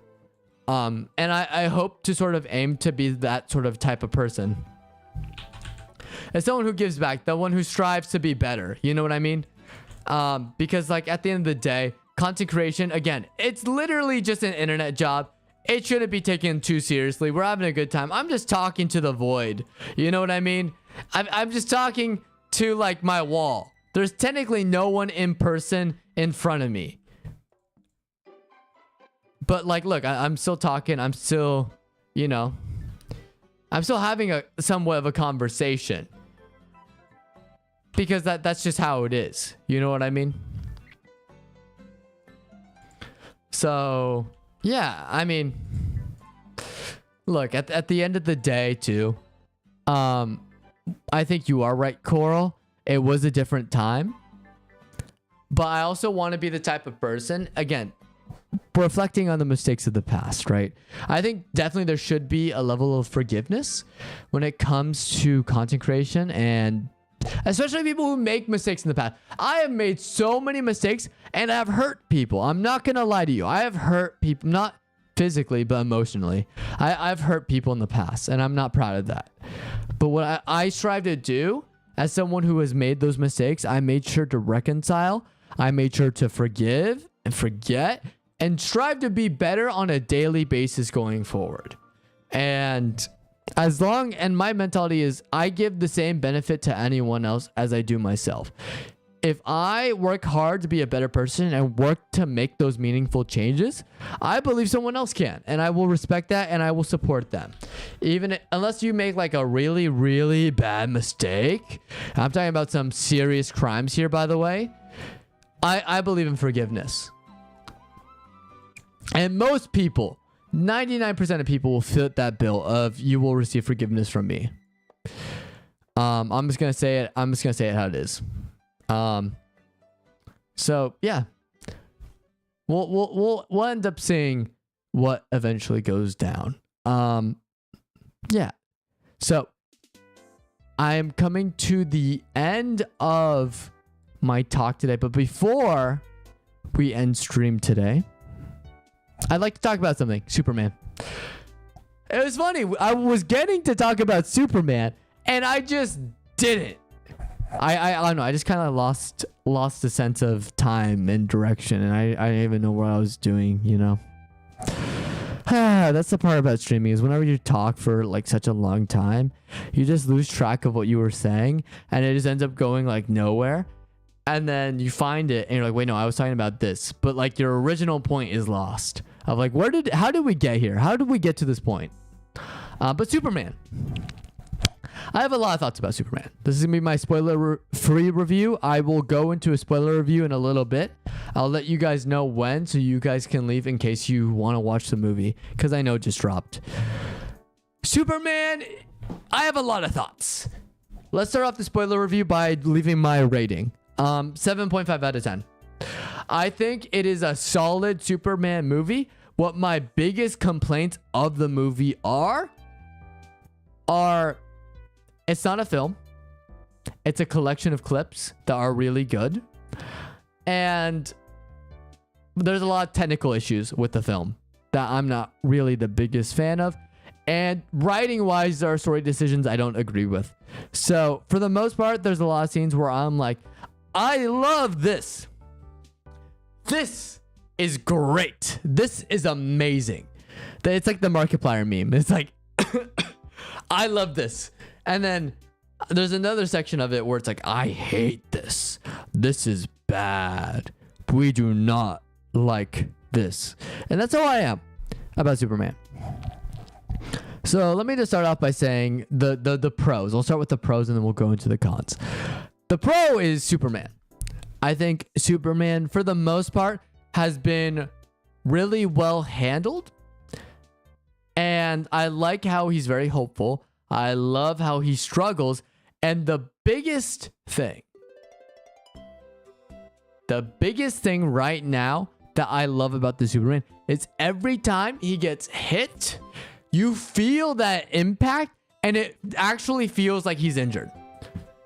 Man of Steel, he got a little bit, but the more I think about Man of Steel, it's not to the same level of this Superman, because this Superman gets beat down hard, you know? I do like the costume. I do not love the costume. I think the trunks do work. I do like the symbol because it's Kingdom Come Superman mixed in with traditional Superman. So I appreciate that, especially because it's two great interpretations of the character. I like his Clark Kent look between Superman and Clark Kent. Love the look of the film. I love Metropolis because it does feel a little bit brighter, as Metropolis should.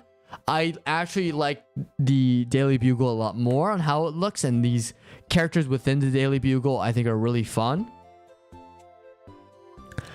And then yeah, there's also like a bunch of other things, like of course there's aliens within this. This is in the trailers, you know, aliens showing up. I appreciate that because that's what Metropolis. I talked this to my friend, and my friend said this. It's Indomitable. I'm quoting Indomitable here before he gets mad at me. There are aliens in Metropolis. Gotham has these a mad clown and all these crazy supervillains. Metropolis is known for their alien invasion threats on a daily basis, and I'm glad they touched base on it, because that's what makes Metropolis great. Because it's like, do you want to live in Gotham where you're gonna get mugged every step of the way because it's one of the worst cities to live in? Or do you want to like almost die because of an alien invasion? Pick one. Pick your poison, you know? So that's what I did like about the depiction of Metropolis. Lex Luthor was, for the most part, great. Most part, great. I did like the side characters. I thought characters were great. I did like the humor. The humor, when the jokes landed, they landed hard. They were really funny. And then what else? Crypto was great. Crypto actually got a lot of screen time. He is. They shouldn't have called this Superman. They should have called it Crypto, the super dog. That's what this movie should have been called. Crypto gets a lot of screen time. I would say even more so than Lois Lane. It's kind of funny. Lois Lane actually was done really well here. I did appreciate Lois Lane here because it did. I think it really did feel like a Lois Lane from the animated series. Where she's definitely a reporter you don't mess with. I'll just leave it at that. And the action sequences, oh my gosh, some of them were okay, some of them were really good. Like, there's a tunnel scene, won't say anything beyond that. You'll know what I'm talking about, but that was visually one of the coolest things ever. But yeah, so those are like, I think those are my pros. Music, it was like iffy for me. I was just like, got a little bit of triumphant Superman score in there, and other times I'm just kind of like, okay, this is music. This is music, I guess. Now let's get into the cons, because that's where the fun begins. When I talked about characters, I am not really the biggest fan of character decisions with Lex, because even though Nicholas Hoult is playing Lex, and I think he's doing a great job of basically being Lex, I miss sort of the Lex that doesn't, like, for example, I still, and this is my like biggest complaint with Superman, and I still have this take, and I mentioned this last stream too. There's no way James Gunn could have nailed a perfect Superman movie with the perfect Superman because it's already been done. And no one's coming close. It's the animated series. And that's my biggest complaint is they have such a great Lex in the animated series. Nicholas Hoult was doing an amazing job at the performance. And for the first 3/4, I will say, were really good Lex. At the end, no. No. It was pretty bad. I did not like the way they handled his characterization at the end because it very much felt like a betrayal of what he would do in that instance. I felt it was like told more for the sake of the story and what they wanted to do with a specific joke than, you know, the actual film. If you know what I mean. That's just me though. That's just me. I did not like Metamorpho. I thought he was actually not that great. And you may have seen him a little bit in the trailers. I just thought, I don't know. He was one of the weaker. I haven't even talked about Psychiatrist Pros. Real quick, best one, Mr. Terrific. Second best, Guy Gardner. Hawkgirl and Metamorpho I thought were kind of weak. Maybe they introduced them, so hopefully we get more screen time. But for the most part, I was just sort of out of it with them. I was just kind of like, really? Like, look at my eyes. I'm just like,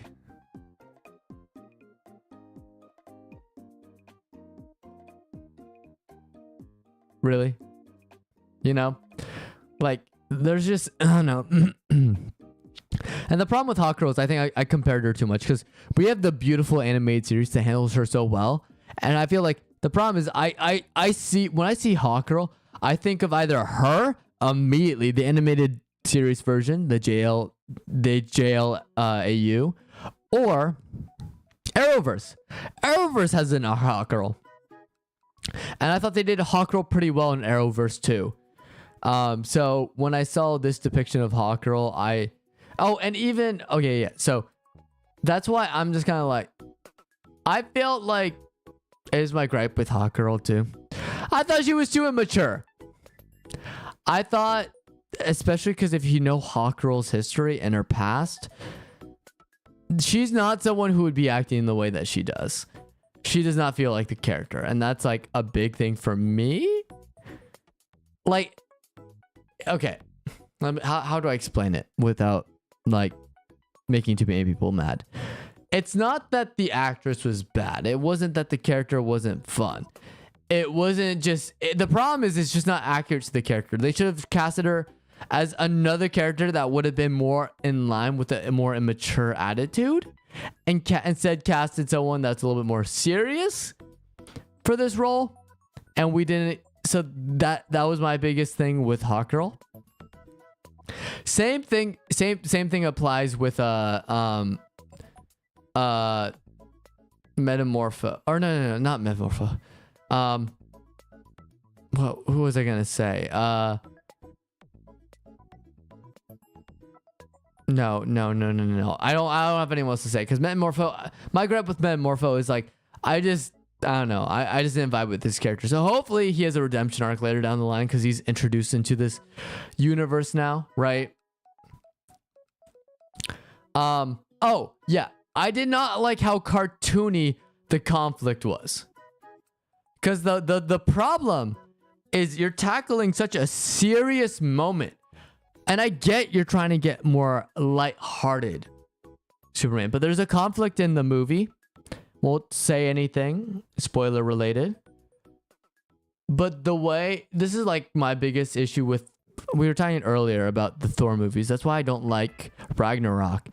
There's two movies in one movie, and both of them are opposite tones because there's like the super serious stuff going on, and then there's this joke, and I'm just like, I know James Gunn, but come on, you did Guardians 3. I'm only saying it because you did Guardians Volume 3, and we know how you handled Rocket's backstory with grace. We knew how you handled the resolution so well with the High Evolutionary. And we know how you are with Peacemaker. Why couldn't you do this with Superman? And I think this is like my big problem. It's like the animated series was able to blend lightheartedness, humor, with still very dark, tragic, serious moments. You know, there's still stakes involved. I think maybe that's my biggest issue. There are no stakes. There's only like one little stake in the middle, and I'm like, no, he's gonna get out. We all know he's gonna save this person. It's like, okay, yeah. So that's like my big thing with Superman. It's like this is where I go from I love this movie. I love what you're doing. Keep this up. I love this. To I do not like this. Please stop. Please stop now. Don't do it. You're doing it. Great. This is awful. I do not like this. That's where it is. It's literally the tone. Because now you have like I love this. Lighthearted Superman. We love this. It's great. People in danger. Superman saving them. I love this. This is great. Superheroes saving civilians. We miss that. We don't have that enough in media. We need more of this. It is good. It is great. Conflict. Big war. Superman struggling to get involved. I love this. It's great. The way they actually handle the tone at the end. Not great. Do not like this. Hate this. So that's sort of like my big thing with Superman is like my biggest there are also a couple other things. I'll get them out of the way. Technical wise, CG sometimes a little bit wonky, but it's a big like budget blockbuster. I'm not gonna fault the artists. I'm blaming more the studio for rushing them, not giving them enough time to finish up their work. We all know the big studios rush these VFX artists. My hearts go out to them. But also the sound mixing was sometimes atrocious.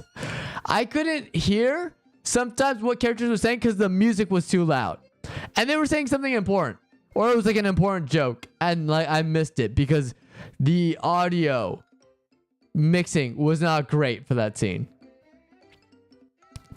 And then also like my big gripe too is technical wise, there's scenes that happen. Like there's a good scene here. There's a good scene here. And there's a good scene here.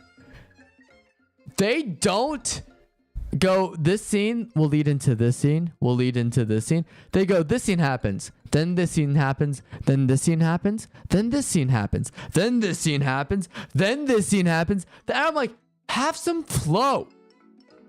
Like, the pacing is butchered because you just cut back and forth between scenes like you're flipping through pages in a book. Instead of like slowly turning the page, slowly like getting accustomed to it. That's my biggest gripe with it. It's just like, why are we doing this?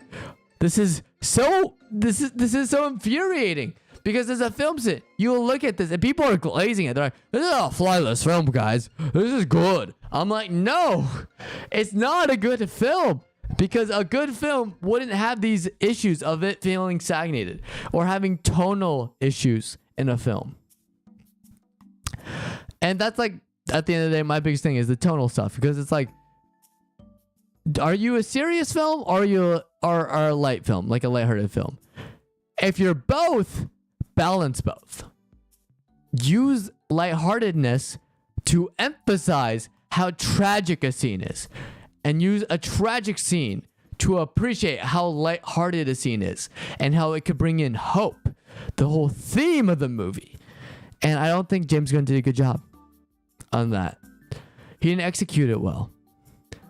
And I know it's going to make people mad because a lot of people are Superman fans. But I still think the best one, hands down, that balances both those tones perfectly to a T is the animated series. And I appreciate that, you know? So, yeah. So, that was the end of my spoiler-free review. Yeah. And if you're watching this on YouTube, just click the video. It'll probably pop up in the corner there for my spoiler review. But for everyone on stream, just keep watching because we're going to delve into the spoiler. I will stop talking about spoilers at, what time is it? 10:21 EST. We're going to stop talking about spoilers at 10:30. So if you want to return after that, we'll move on from there. So okay. The hardest part about talking about criticisms is avoiding the spoilers. Let's talk about the big one, right? With the war. Two countries, right? The evil people on one side and then the innocent people on the other. You know exactly what the commentary is on a certain global conflict. We know what it is, even though they don't use the names because it's a big budget movie and studios are definitely not going to want that comparison, you know, or don't want to be tied down to like say having a political statement because they like money too much, right? We're not stupid. We all know what that is. We know what they were trying to say. But what I will say is in a movie sense, this is why I personally hate sort of surface level politics. It's not people are like, well, movies are inherently political. Not all movies are political. I call bullshit on that. But even if movies do have political messaging, it depends on how the messaging is handled. And if you deal with surface level politics and you don't add nuance to these conversations or discussions, I'm gonna call bullshit. And people are like, oh, Superman's political because of the immigrant stuff. And I'm like, well, one, I didn't even really see stuff like that in the movie, first off. But also, my biggest gripe is like the shitty writing. Like, you guys are obsessed with that? Be upset with the shitty writing with this conflict. Because you're telling me that in this conflict, there's like these innocent people and then they're going to raid and invade this country and take it over, right? And rule it, right? Which we all know what this is a comparison to. I just don't like how freaking cartoony the villains are. You know what I mean? Like the animated series, they're evil, right? But there's a little bit more. They're played more of a serious, not like this, like this goofy. Like he literally had mad scientist hair, and I'm just like, oh, he's like, oh, we're gonna open a donut shop. I'm like, this isn't even serious. Like why is Lex cracking jokes? Why is Lex cracking jokes? Not. Lex is allowed to crack jokes every now and then. But why in this specific instance, when it's following up a serious scene of innocents being murdered, why are we joking around like that? Or him cracking a joke saying like, oh, I was expecting to get more time out of him after he shot the dude and killed the dude. Like, if he just went, he's like, shame, I thought we would have more time. That would have been much more Lex Luthor. Would it be played for laughs? It would literally be more serious. But we didn't get that because you have to crack jokes. Because James Gunn is like, we need lighthearted Superman. I'm going to beat you over the head with lighthearted Superman. To the point where there is no drama or stakes in this film. And we know there's no stakes. It's a superhero movie. We know how these things go. But my goodness, at least try. You know, like buildings get destroyed and everybody's like, are you okay, guys? And everyone's like, yeah, we're fine. I'm like, I think someone's clothes caught on fire. I think they're burnt. I don't think they're fine. And she's like, yeah, no, I'm good. I'm like, what? Huh? You know? Buildings get destroyed. People are fine. Like, if Man of Steel took seriousness way too far on one end of the spectrum, right? And dark and gritty and moody. I feel like Superman, James Gunn Superman, went the complete opposite way. And what you need, and which is what the animated series does so well, is it finds that perfect middle ground. Where you have serious moments, you have serious Superman at times, but what you do is you also balance that. Like, and again, I feel like James Gunn went, oh, stoic, serious Superman. Zack Snyder did that. People don't like that. Let's bring back hopeful, relatable Superman. But I'm like, he feels more like a Peter Parker type than an actual Clark Kent Superman type. Because now he's like joking. Now he's breaking down. He's very emotional. Superman does get emotional. But again, you need the balance. Because on one hand, you have like, oh, like him breaking down, shouting that, oh, people are dying. And I'm like, great, serious moment. Superman, I feel, would still be a little bit more stoic about it. Like, he's like, people are dying. We're going to stop them. You know, that's how I feel. Like, that's what Zack Snyder got well, is like that stoic Superman. You know what I mean? Henry Cavill killed it. And I think this is more of a direction and writing standpoint from James Gunn, where it's like, just balance the two, because Superman would not be freaking out that way. And what's cool is if he did, you can emphasize it, because most of the time he's stoic and serious, like, we need to do something. And then when you take away Crypto and he has that office scene, it would add so much more layers, because he doesn't act that upset until it really, really bothers him. And that would mean a lot more than doing it for every scene when he gets emotional. You know what I mean? And then you have like, okay, Crypto I thought was great. I did think Crypto was overused. I'm not gonna lie. I think James Gunn loved that dog too much. Like, there were some gags that worked, some that didn't. Mr. Terrific definitely had the best gags with Crypto. Also, Mr. Terrific is the best part of the movie, hands down. I loved his fight scene. I love how serious like, we needed more characters like that. I don't know why we didn't get more characters like Mr. Terrific. He was genuinely one of my favorite parts of that movie. Yeah, like, there's also like the whole thing with like, oh, okay, well, Superman's trying to help people, and Lois Lane brings up some valid points. What would have been cool is at the end, Clark is like, okay, well, I have to make a decision on how I handle things. And, you know, like, I guess he did get a little bit of that with like entrusting Hawkgirl, Green Lantern, and Mr. Terrific to like stop the army from invading.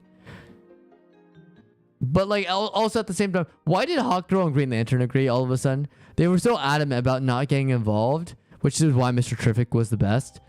And then they're like, oh yeah, no, we're helping Superman now, even though because he called in a favor. I'm like, where was the character change? Where was the motivation change? Right?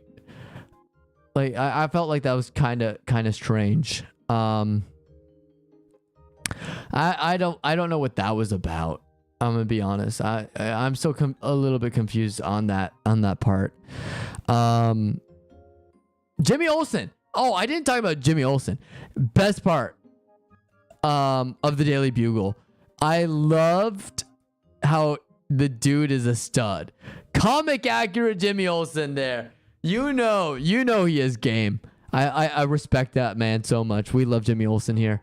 And I will say that's one thing I did appreciate over Snyder's, where Snyder just killed off someone who called himself a Jimmy Olsen.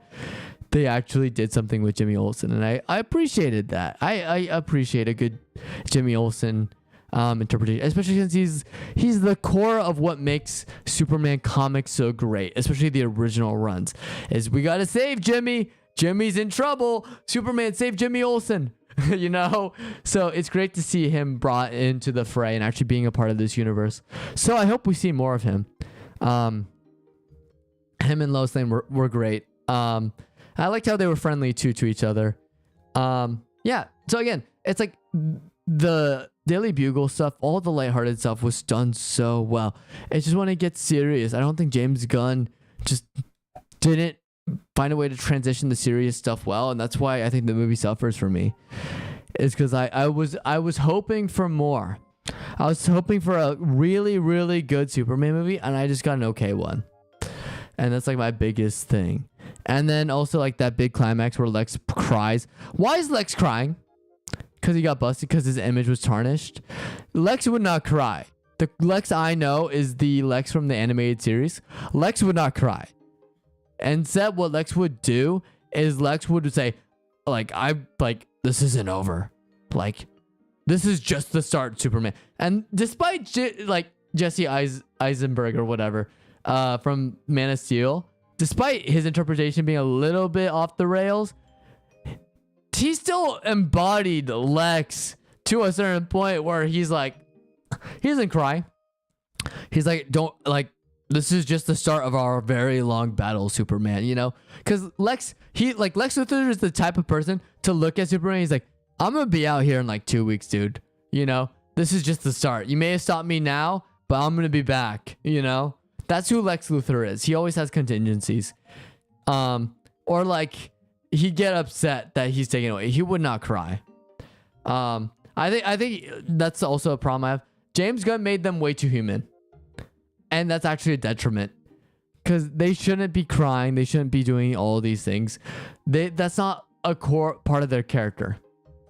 And I don't know why they're doing it that way. You know what I mean? But yeah, like I guess that's it. Also, yeah, no, the black hole thing was kind of dumb. Oh, the CG, the worst part of the film, genuinely, the jailbreak sequence. I hated that. Lighting wise, it was dark. People say, "Oh, James Gunn actually is adding color to the Superman film." Zack Snyder was all bleak and dark and black and white, and it's like you watch this and you're just like, that was really dark. The cells were insanely dark. They didn't do anything fun with this area. It was just a CG mess. And then like they do a prison escape because Metamorpho somehow changes his mind after seeing someone die. He's like, well, now I'm going to help you, Superman. I thought that would make him more fearful that, you know, Lex would be willing to, you know, kill his baby. But, you know. No, but like, again, it's just like, for me, it's more of... It's more of a, just like, why are we here? What is the goal of today? And I cannot answer that genuinely in that prison sequence because it's just so much going on. Like those, like it started off cool, but the more I looked at it, I'm like, this is not a panel from a comic. This is not a world from a comic. Like they like invented it almost, and I'm like, you could have made it a Phantom Zone, and that would have been so cool. You know, Lex has access to a Phantom Zone. You could have done something cool where it's like, oh, and that river. The river of like lava, kind of, you know, with cubes. I didn't know what was going on. Like the tunnel sequence when he's fighting Ultraman, when they were fighting, I could see everything. That was beautifully done. The river when he's just throwing off the raptors and stuff, it's just like, what are we doing? Like I can't see anything, and it's just like, it's not a great scene.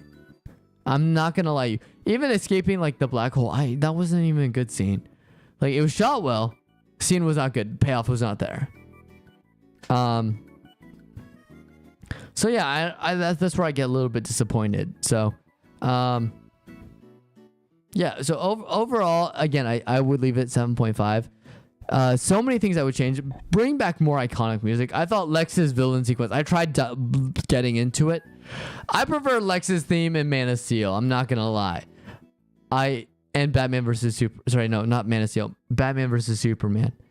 I prefer his score in there than whatever the score was in Superman. I thought it was actually not that great and kind of distracting to what it was trying to set up. Also, music choices. What are we doing here?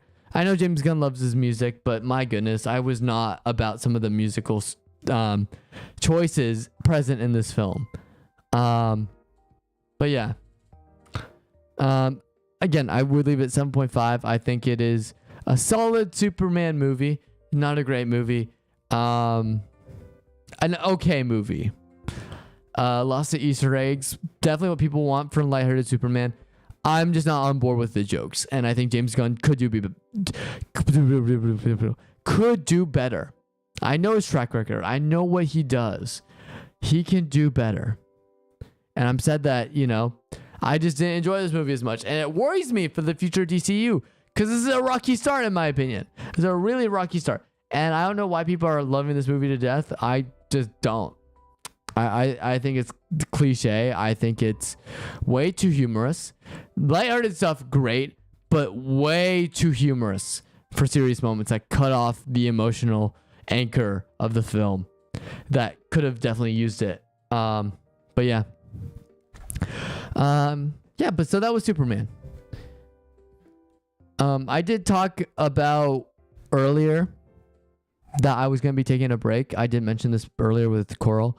That is true. I am going to be taking a couple weeks off to focus on a vacation with family. So focus on family.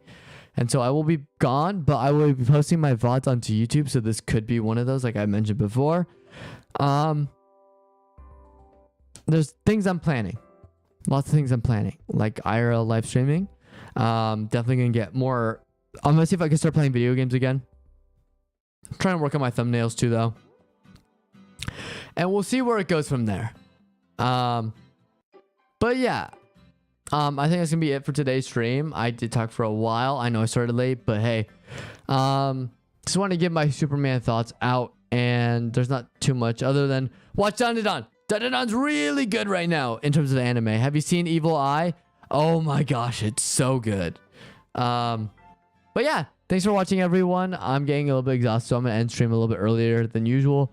But I'll catch you guys on Monday. I will be streaming on Monday. I'm not taking a break on Monday.